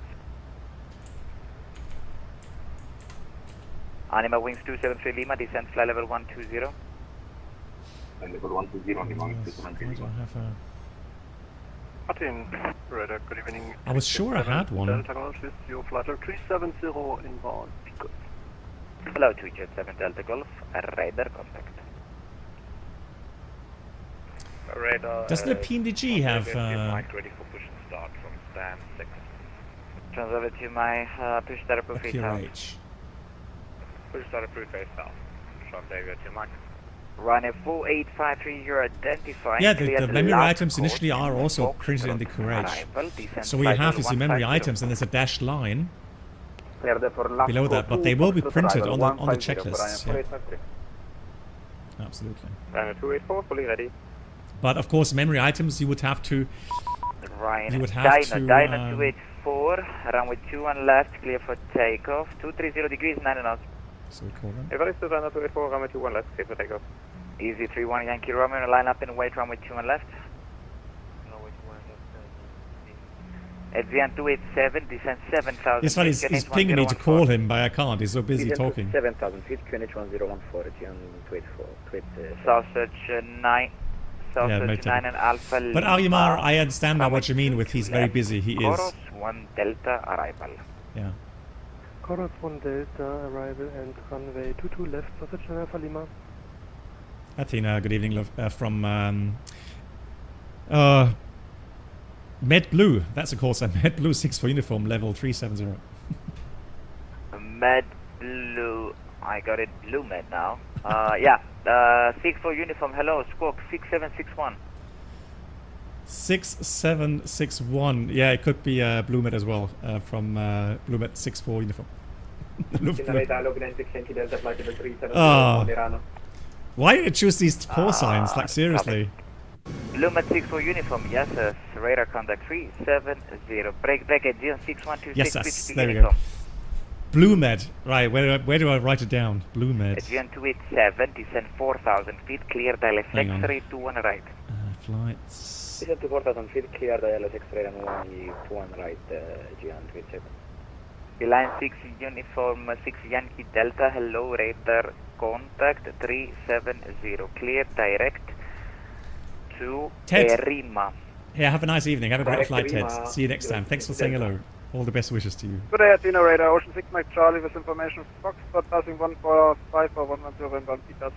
Ocean 6 Mike Charlie, yes, clear direct to BedX, descend flight level 120, expect RMP 34. Direct FedEx descend to 140 and expect RMP 34, Ocean 6 Mike Charlie. Sausage 12 Charlie, Bravo, Chorus 1 Delta, runway 22 maybe left. here or something? Chorus 1 Delta, runway 22 left, Sausage 12 Shepard. Blue Med 6 for uniform, direct to Milos. Direct Milos, thank you, Blue Med 6 for uniform. France L3 for Lima Charlie, clear direct. Milos, Mike India Lima. Alpha Victor 564. Let's see if we get into the oscillation again regarding Elmaf. I'm sweating so much, guys. 564. 564 for flight 3 for Lima Charlie. Eurowing 3 Papa Quebec, you're identified, climb flight level 240. 240, Eurowing 3 Papa Quebec. Milos, Ocean 6 Mike Charlie, descend 5,000 feet, QNH 1013. There it is. 5,000 QNH, It's an island, Milos.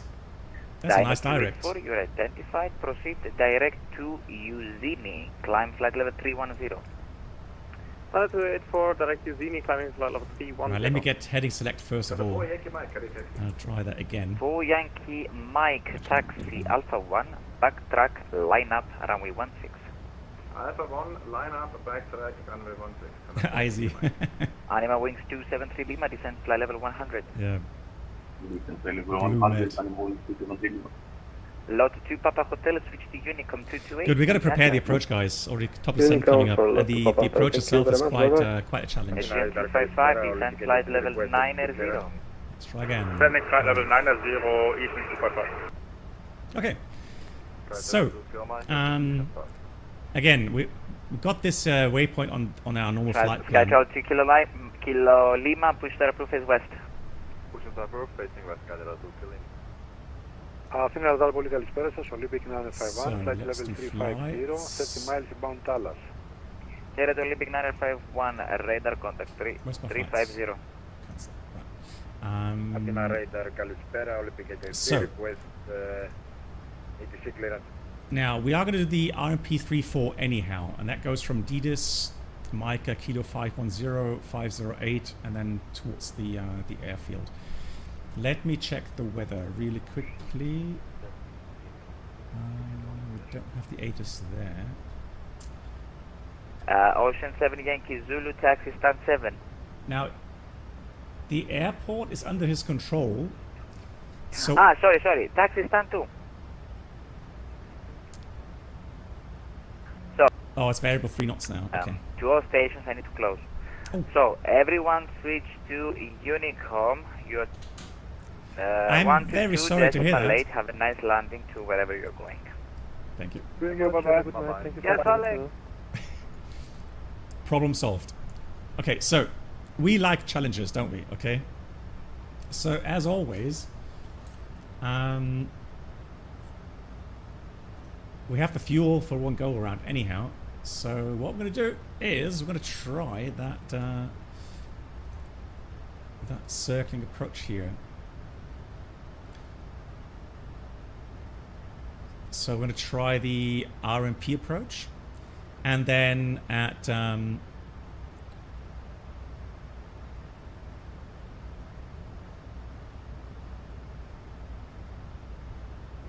interesting. It says, how come it says Mike 01 equals Mike MK 508? That's interesting.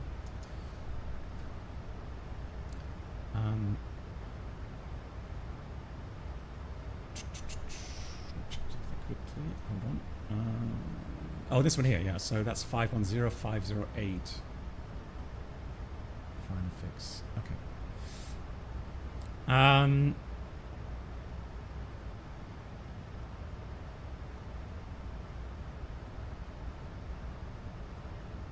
Okay, I'm going to program that exactly.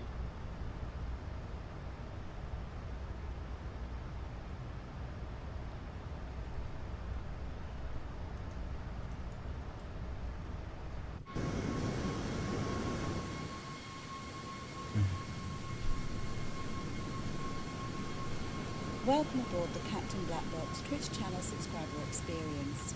Could new subscribers please make your way to the first class cabin, where complimentary drinks, snacks and premium flight entertainment will be served. Thank you. Hey Alpha. And another one. Thank you so much, Alpha, for the 49. And another one. Hope you're doing well, Alpha. Now, I'm thinking, the thing is this, guys. So there's not many aircraft inbound, are there? I mean, we're the only ones really. So we have Izzy. He's already almost there. Now, I don't see any other aircraft approaching. Approaching Mykonos. There's one departure, but otherwise I don't see any.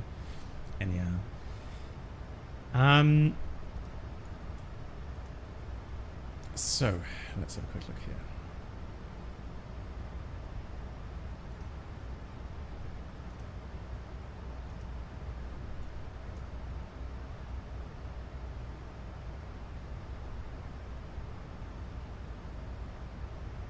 Hold on. So Lima and Mykonos sunset.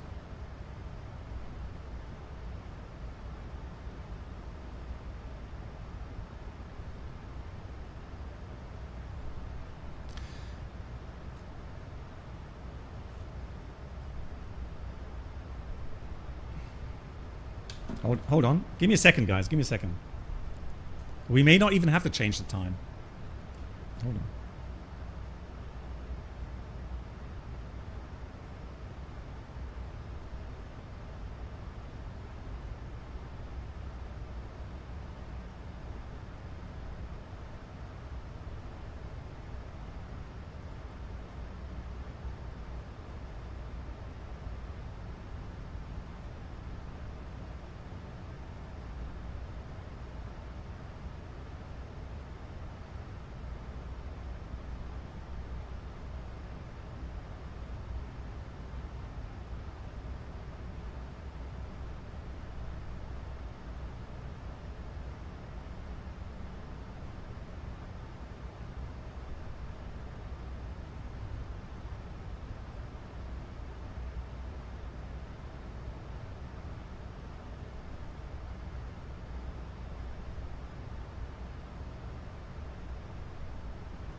Why does it have to be complicated? This is an abbreviator. You can't do the normal pattern Aviomar because you would come into conflict with those obstacles. So you can see the whole island, the final there is not that long. Okay, so you can't do a normal like 2.5 mile pattern, right? So that's why you have that kind of abbreviated base. And that's why this approach is so interesting, right?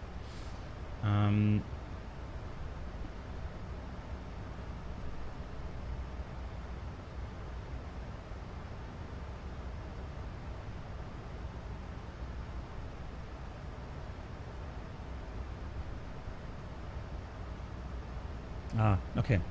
Yeah.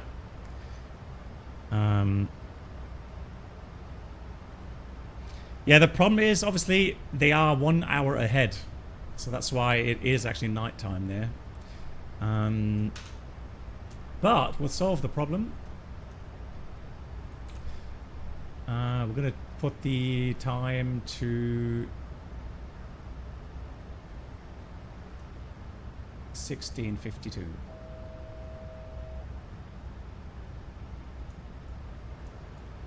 But we have to go, hang on, we have to do the following. We still have to go weather. We'll go here. So we have to go custom. So we have to go 16:52, but live weather. To get the live weather now.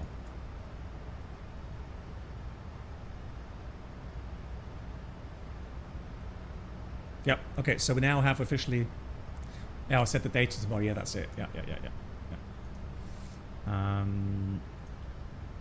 Thank you. Yeah.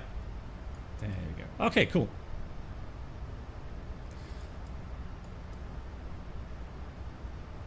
Yeah, that should fix it. Excellent.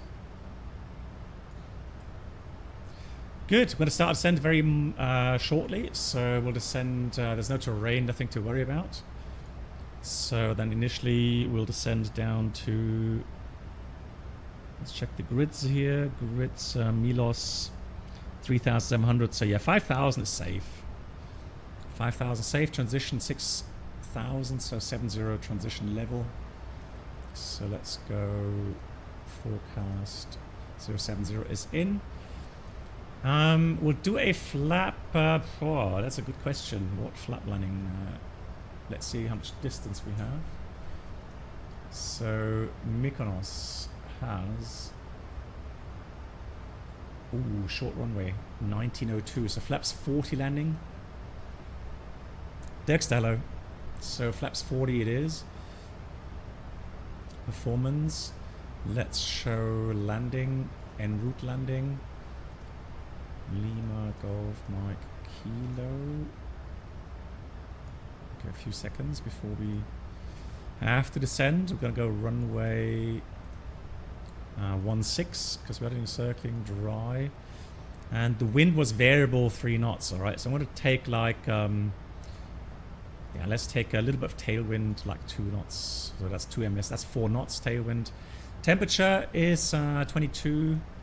Oops, 22. And the QNH is 1015. 1015.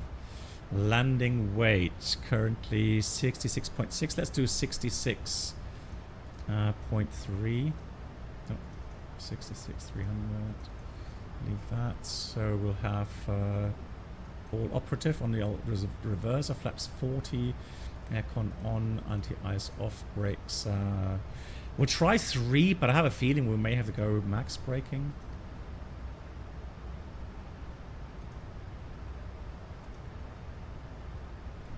And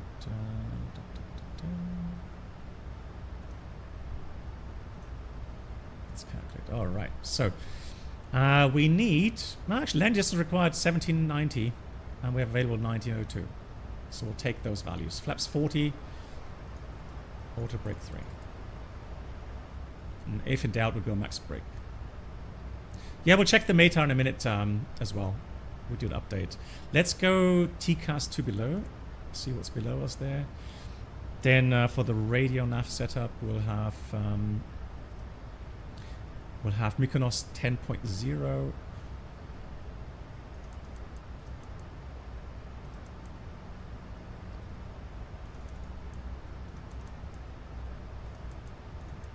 There we go. And the runway track is...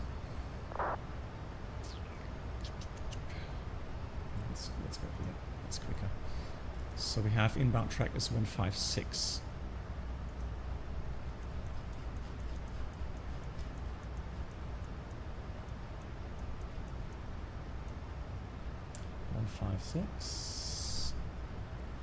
Cool. All right, now for the circling, let me descend first of all.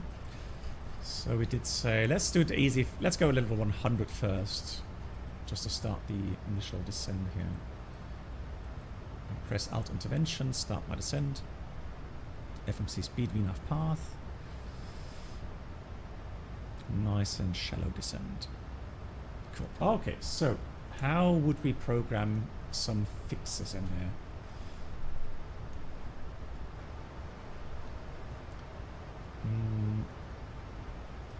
So let's have a look if we can do something here.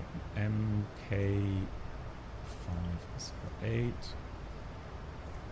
Okay, so we can go 306 miles.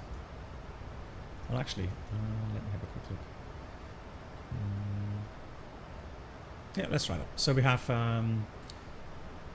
300 at 6. Now, if we take this and we put this onto the fixed page, I'm not going to put this on the legs page. Let me put that on the fixed page. I've got 6 pages, so that's fine. So then this is waypoint 1, okay?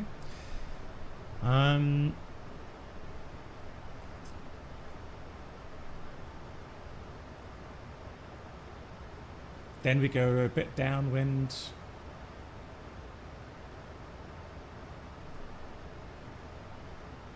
Yeah, it's approximately 4 miles to the threshold, this point here. So what I'm going to do,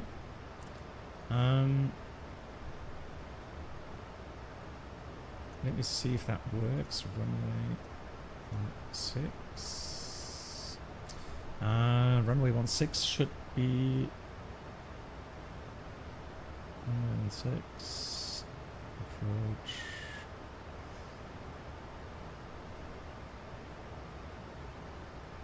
So that should be the 37 something. Yeah, this one here. So we'll select this one, runway 16. Then I'll have a radial outbound. So we had the 156 going to be 336. And then I want to have a 4-mile ring around that. So let's see if that helps. So let me go to plan mode. Decrease the range, and then I'm going to skip towards the airport. There we go, look at that. So, does this really help? So here's the runway threshold, 16, extend the center line. So we're going to break off here at Mike Kilo 508. And then we're going to follow that 4 dB arc initially. And then we're going to head like on a 30-degree intercept to the final. So it is a lot of eyeballing. Now there's one more fix we can have here. So I'm going to put this last fix in there as well to help myself orientate. So that's Mike Kilo 590. Oops. Hang on. Mike Kilo 590 doesn't recognize it. Not this one. So yeah, it's a visual approach, right? So in the end, we're going to have to turn, fly visually, and then one thing though that can help is if we go and have a look here at the runway 16, right? I could put this on the second page here. On a free page there. Actually, I have to just call that up. That way, at least I have a distance I have a distance in the FMS there to tell me how far I'm away from the runway, and then also I know that the elevations are at 400 feet, right? So I can then judge my height, right? So yeah, crossing the coastline there on the way to final, around 900 feet. And again, it doesn't have to be 100% exact. We just need a little window that we can fly through that puts us in the range, like, so we have like 3 red, or, you know, 1 white, or 3 white, 1 red, somewhere where we can judge the height there.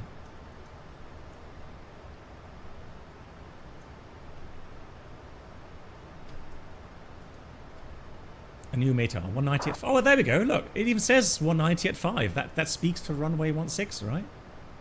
Told ya. Yeah, it's experience. Tyrogoth, hello. How are you doing? Thanks, Abhinav, for the META. Appreciate that. Good. Okay, so that's a theory what we're going to try fly. It's a visual approach. So all this is, it helps us to... Oh, what did I do now? What? Oh no. Oh, it's a light test. You're gonna be... I hit a button for the light test. Can you believe that?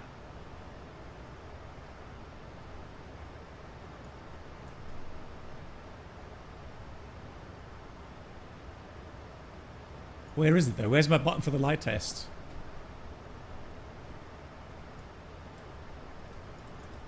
This can go off anyways. Light test, light test, light test.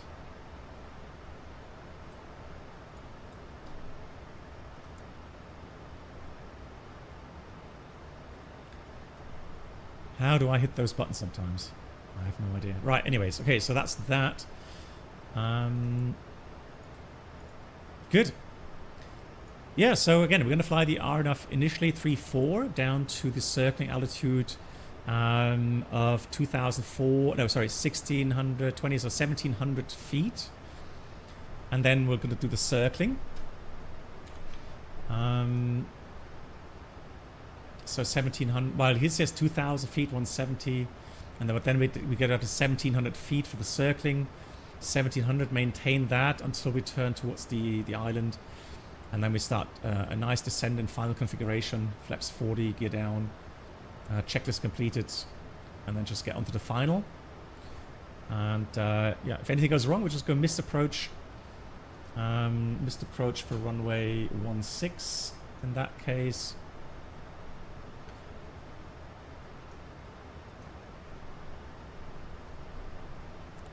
I mean, I know we could fly the 16, right? But again, we're supposed to have fun, right? We're supposed to, you know, just keep some challenges.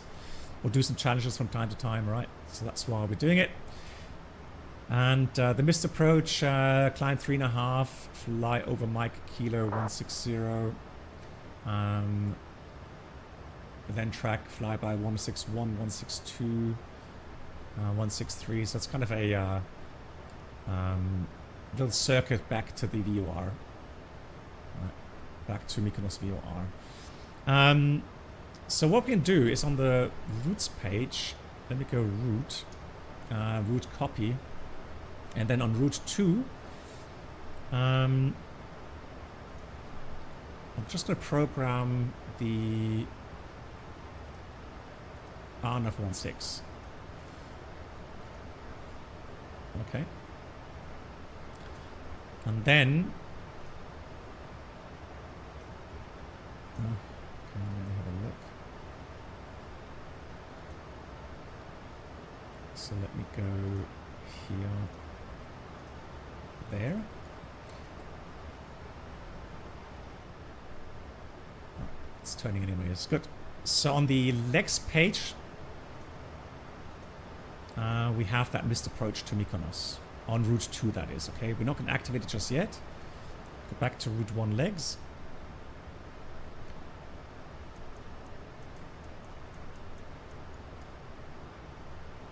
It says drag required, but should be okay. Right. Just checking the traffic situation. No traffic inbound at the moment. Cool. Good, and we are climbing in that case. In case of the missed approach 16, we're going to climb up to, let's see, minimum holding. Oh, it's 3.5 mandatory. It says that. 3,500 there. Mandatory 3.5 for missed approach. So 3,500 missed approach. Good. 1,900 meters distance available. We don't need about 1,700.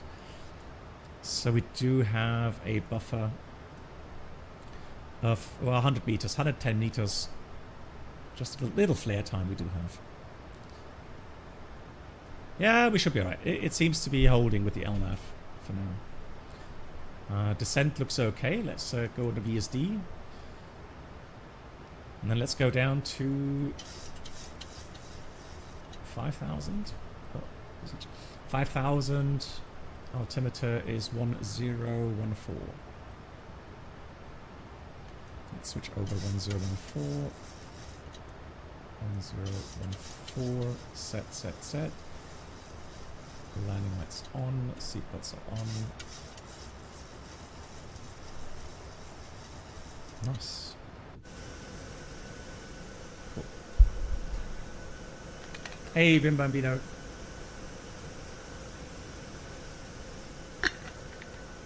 If it were easy, then, you know, it wouldn't be a challenge, would it? So that's the thing, right?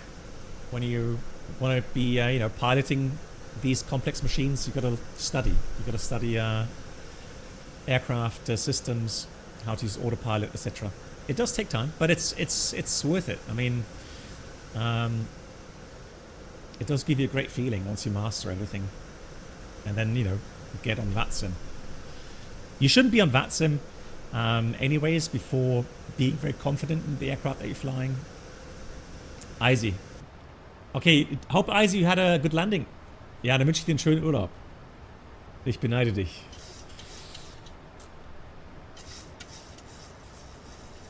Wunderbar. Ah, beautiful. Look at that. So gorgeous. Lovely sunset approach. Greek Islands. Oh, yeah. Nice. Oh, cool.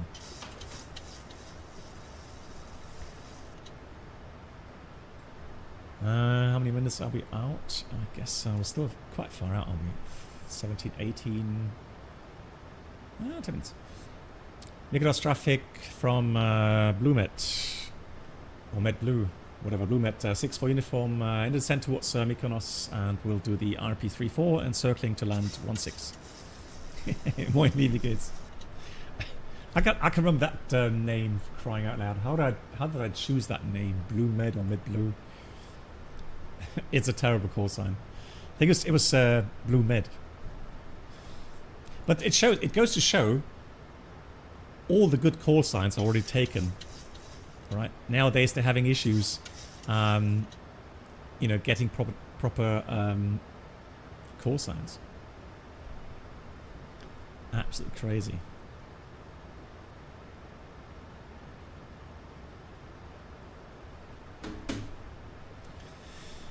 Slowing down 250, below 10,000. Wonderful. Lee, aber jetzt bist du fertig, oder? You finished all your exams, right? Oh, actually, it's Monday. No, it's not been that long since I streamed last. No. So, one more left. Yes, one more. And then holiday, right? Yeah, you already said it's going to be a wonderful holiday. Finally, yeah. Good. That's how it should be. All right, let's go do this. I'll dial up the sounds a bit for landing. Just going to check the GPS systems, make sure that we have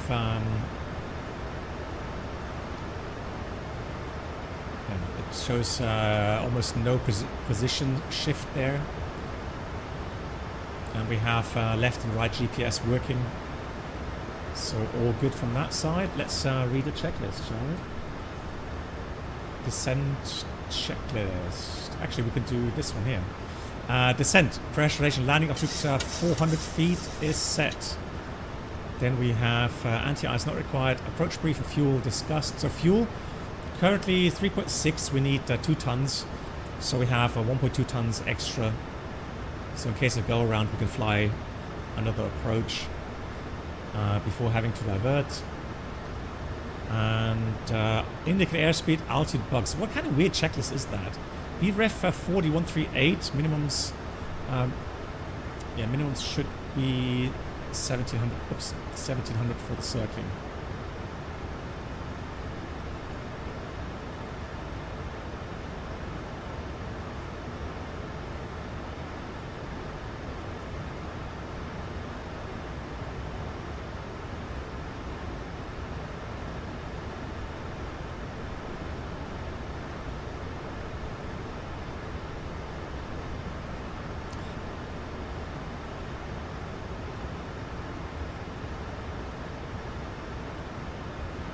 No, I've never seen that kind of checklist, no. Yeah, 1700. Approach checklist. Altimeters. Is 1014, set 3 times, 72 checked. And we have approach aids. Yeah, Mykonos set.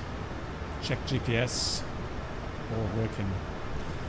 Approach checklist complete as well. Good. I think that's our island there, isn't it? Let's see. Yeah, that should be Mykonos, and that could be the mountain we were talking about.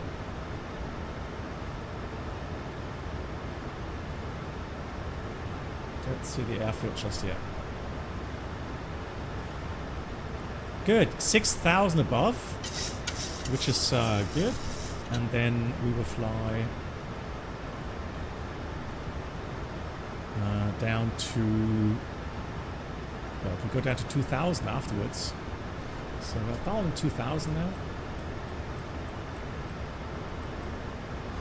And of course, I'm going to fly this in nav mode, so LNAV, but I'm going to use vertical speed for descent, right?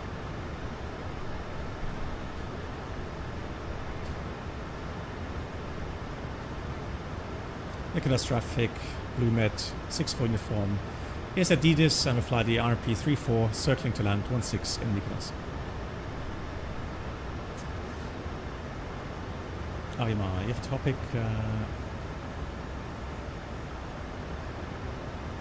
Sentinel tracking on final, especially on such complex approaches. What exactly are you? Mykonos traffic, just confirm what runway you use.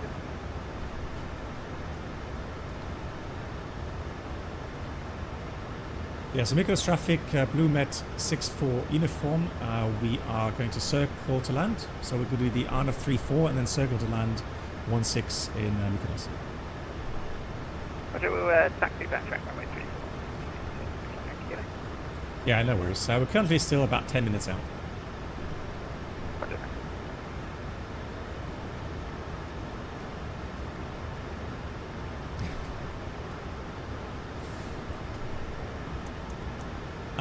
Oh, you mean like after landing? Yeah, I mean, if it's any consolation,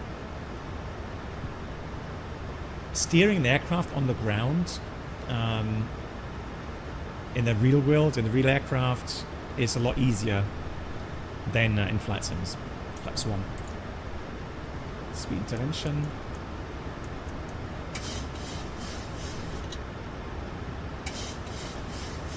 So 2,508 minutes. We have about 10 miles to go. That looks good.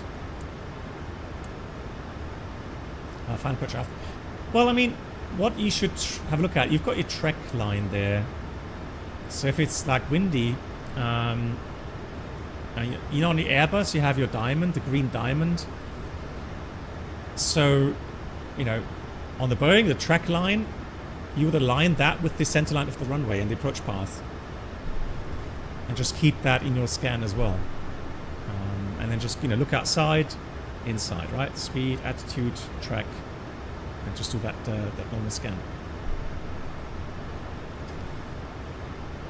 Here comes flaps 5. Wow.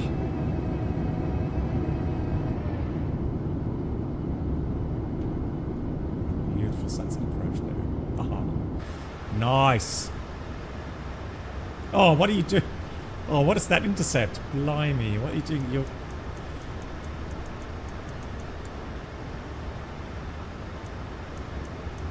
Ay. That's a nice overshoot there.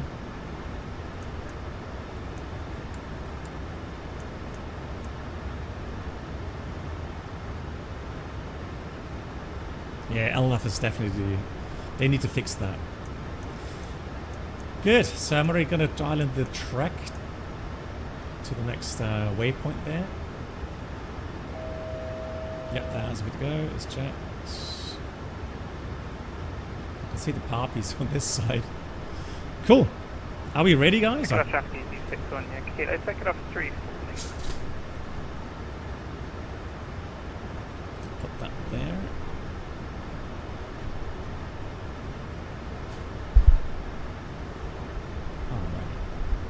What an overshoot. That's epic. We could pretty much stay on that heading. 2500. It's checked. Oh, that sunset. Gorgeous. I'm going to put these on already, so I don't have to look up later on. Right, let's go heading select here. Can't watch that anymore. So we'll maintain 2000 initially. Hey, Voyager Goods. Heading select. Now we'll take, not sure why LNAV is armed here. For the missed approach maybe? Yeah. Come on, turn. Turn.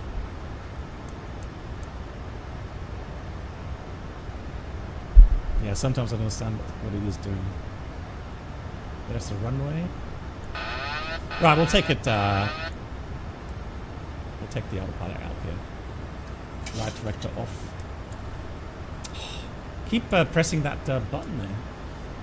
And then we'll have the water thrust off as well. Go down to 1700. Put the bird on. Approaching minimum. Gears coming down. Yeah, minimum. Continue. Level off for now. Flaps 15.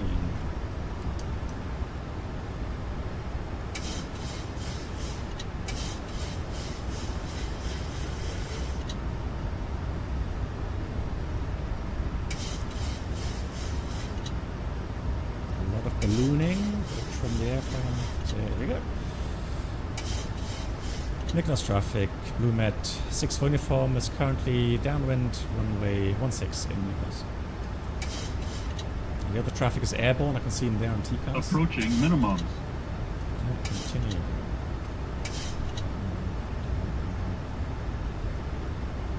Minimums. Continue.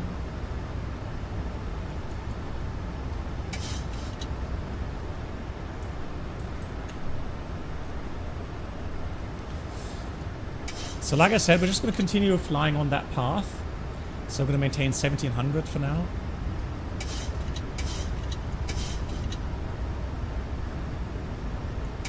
So gears down, flaps 15. Let's do flaps 20. And then I'm going to activate route 2 activate.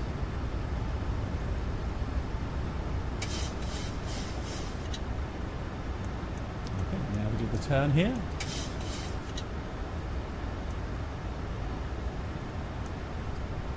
Flaps 30. Start your slow descent. Approaching minimums. Speed brakes armed. Good. So we're 4 miles away. Don't need to do a steep descent. We're just going to go ahead now and continue a nice shallow turn.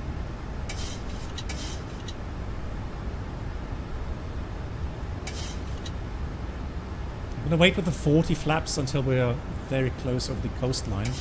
This flaps 40 level flight, obviously it does take a lot of thrust. 4 miles. Don't descend yet.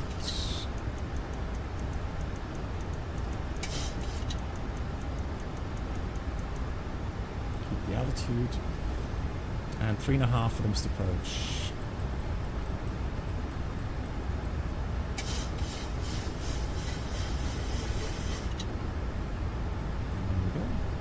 Right, there's the airfield.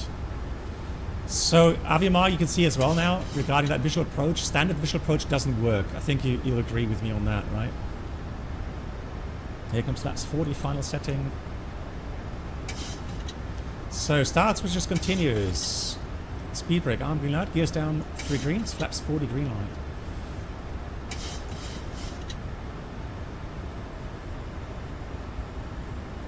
So, it's 2 miles, 600 feet.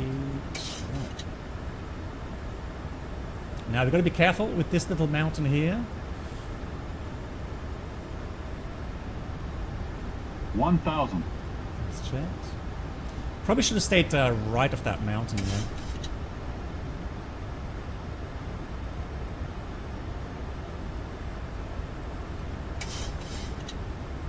Ah, we're high. 500. Terrain. 400. It's 1,000 feet per minute. Let's see if we can regain that. 1,000 feet per minute. No poppy lights. GG's. Right. And level up crosswind. 1,000 feet per minute. 1,000 feet per minute. 1,000 feet per minute is allowed to do. 300. Well, maybe not too bad actually. As a traffic C4 Echo 200. Disregard. Yeah. Gary 1 Quebec. Arrival ILS Zulu runway 3. 100. 30. 20. 10. That's alright. Speed picks up, reverse, decent. Now that's how pros do. I was worried initially. I thought initially,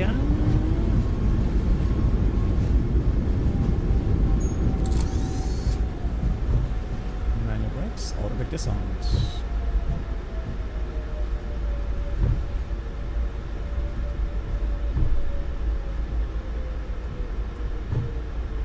Backtrack. We'll take the end here.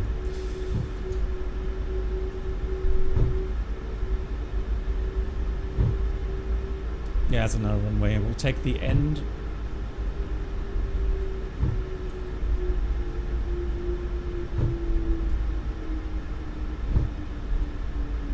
Yeah, 30-meter wide runway. That would have been worth briefing as well. So the reason why I didn't want to descend too fast there is because of that little mountain, and I remember now that's actually that hump is where you should actually fly right of it. You should not cross it directly. Then it would have been really, really good. Yeah, Avimar. Yeah, we're going to try out the new Bonanza, the next plane, on the next flight. It should be a very scenic flight. Flight time is about 1 hour 30 again, so yeah, we're right in time. Backtrack. Let's clean up the aircraft. Speed brake stowed. Auto brake disarmed.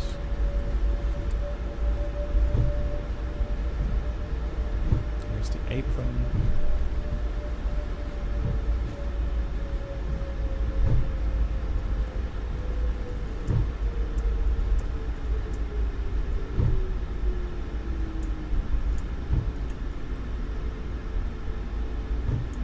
Strobes go off. APU start.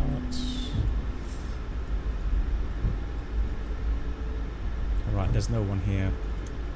TCAS off. Now, let me go GSX quickly.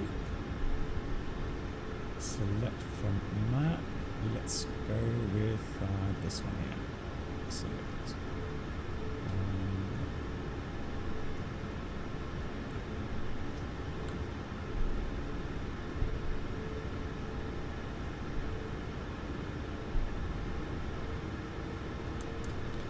Terrain, traffic, weather radar, everything's off. Terrain, traffic off. Take position 4. APU, almost available. And then we'll park at number 4. Thank you. Flaps coming up.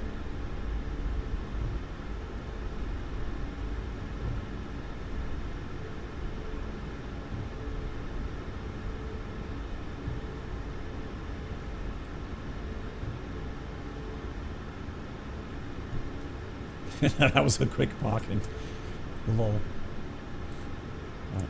APUs on bus. That can go off as well. We'll have to switch off these. These can go off as well. And rest looks good. Cabin is depressurized. All good.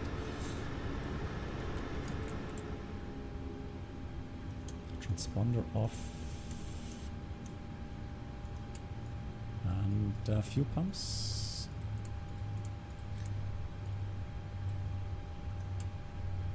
787. Yeah, I'm still used to 787 flying. And collision light off, seatbelts off. And there we go. Let's request deboarding. The boarding requested. Cool. Checklist. Let's see. Shutdown checklist. Fuel pumps off. Electrical set. Fasten seatbelts off. Window heat off. Probe heaters off. Anti-ice off. Electric hydraulic pumps off. Well, normally would wait until we have chocks in position for that. Voice recorder. Jeez. Air conditioning packs auto. Use APU bleed for cooling. That open. Engine bleed on. APU bleed off. Exterior lights off. Start switches off. Auto brake is off. Speed brake down to 10. Flaps up, no lights. Park brake set, start levers cut off, weather radar's off, transponder 2000 standby, okay, 2000 standby. Set, and CV RCB in, out. It's interesting, right? So that, you know, if case there is an incident, this checklist will remind you to pull the circuit breaker for the voice recorder, so that the recording is saved. Cockpit door unlocked, ELT arm.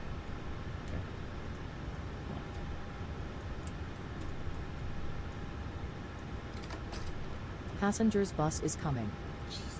Lol. Even it actually does have the oh my god. That looks actually quite space shuttle, that kind of, you know, spacecraft. Nice. Right, can we open the doors? Okay, let me see. Menu system. Yeah, I'm on it. I'm on it.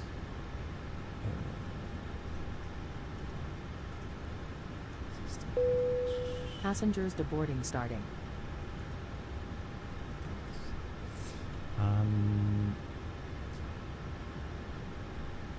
Doors. Cargo open. Open. They're open, right? What are they complaining about? Yeah, they are open doors. Cool. Is the stream buffering on YouTube, really? No, it shouldn't be. It says connection is very good, so I'm not sure. Anyone else seeing that on YouTube? Oh, it could be because of an ad blocker. Ah. So then that's not my fault. If you're using ad blockers, not my... Yeah, Cargo Pilot says it's good. Okay, thanks guys. Thanks for feedback. Cool. Yeah, guys. So I'm going to be having a quick break, 5-minute, 10-minute break, and then we'll go into X-Plane 12, and we're going to fly the just newly released V35B Bonanza. So the V-tail Bonanza. Thank you much for the feedback. YouTube is fine. There we go. And we're going to fly from Kiruna, Norway, to Svalbard, which is a very beautiful little airport. And I'm going to start out in real time and see what kind of lighting conditions we have, because it could still be light there. It will be interesting to see. Big thank you to the support. Alex, Dankeschön. Thanks for the donations. And also thank you so much for the gifted sub from Avimar. And also thanks for all the resubs coming in today. Thank you so much. And I'll be back on Friday. Now Friday, guys, it will be a special stream. We are going to be talking with Chester, well known on VATSIM, Austria Control. He's working real world at air traffic control in Austria. And we are going to address some bigger issues regarding people on VATSIM. So we're going to talk about a little bit, we're going to have a little bit of a discussion behavior-wise, you know, about us flight sim pilots, things that we are doing wrong, things that we could be doing better. But also, I'll take in feedback from the viewers. So if you guys want to give feedback to, you know, people on VATSIM, we'll give back that as well. Cargo pilot, hang on. What do you mean? Are you also visiting Nordholz base on the weekend?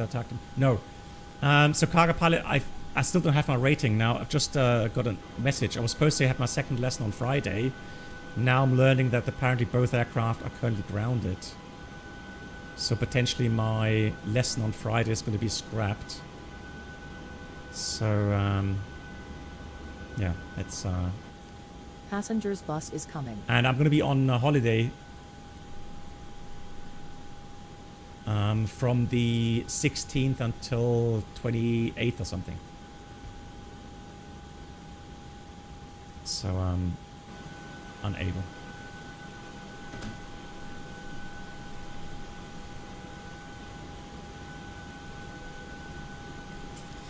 I'm so busy at the moment. Hey, Avenger. Yeah, Passengers deboarding starting. I'm so busy with things at the moment. I just cannot spare a free day to go to Nordholz, I'm afraid. Maybe next year. If things quiet down next year. Cool, guys. Oh, I was going to show you guys. I'm going to show you guys the video. Instead of the outro, I'll show you guys the video from the landing in Malta. Let me go and find the video. Hang on, that's not it. Let me just change the video file.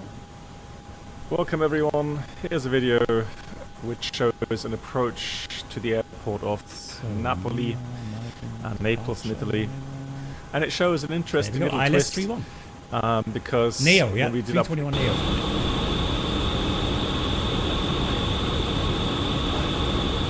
Enjoy.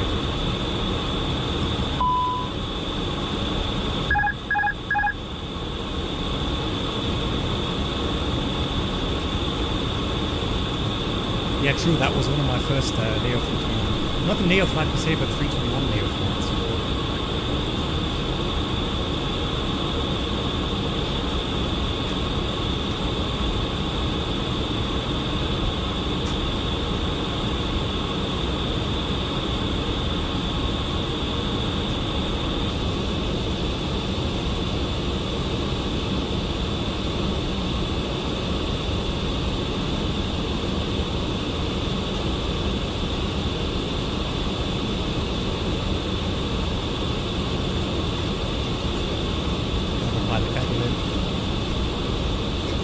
Thank you, Caesar.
1,500.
$1,000.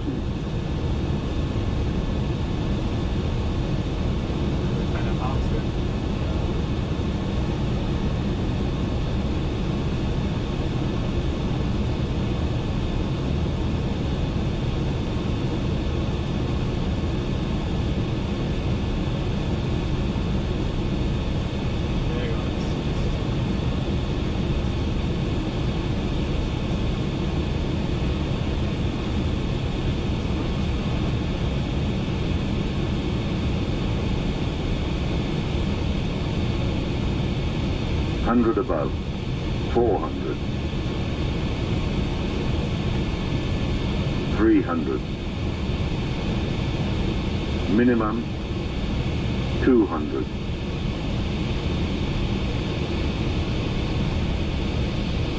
100,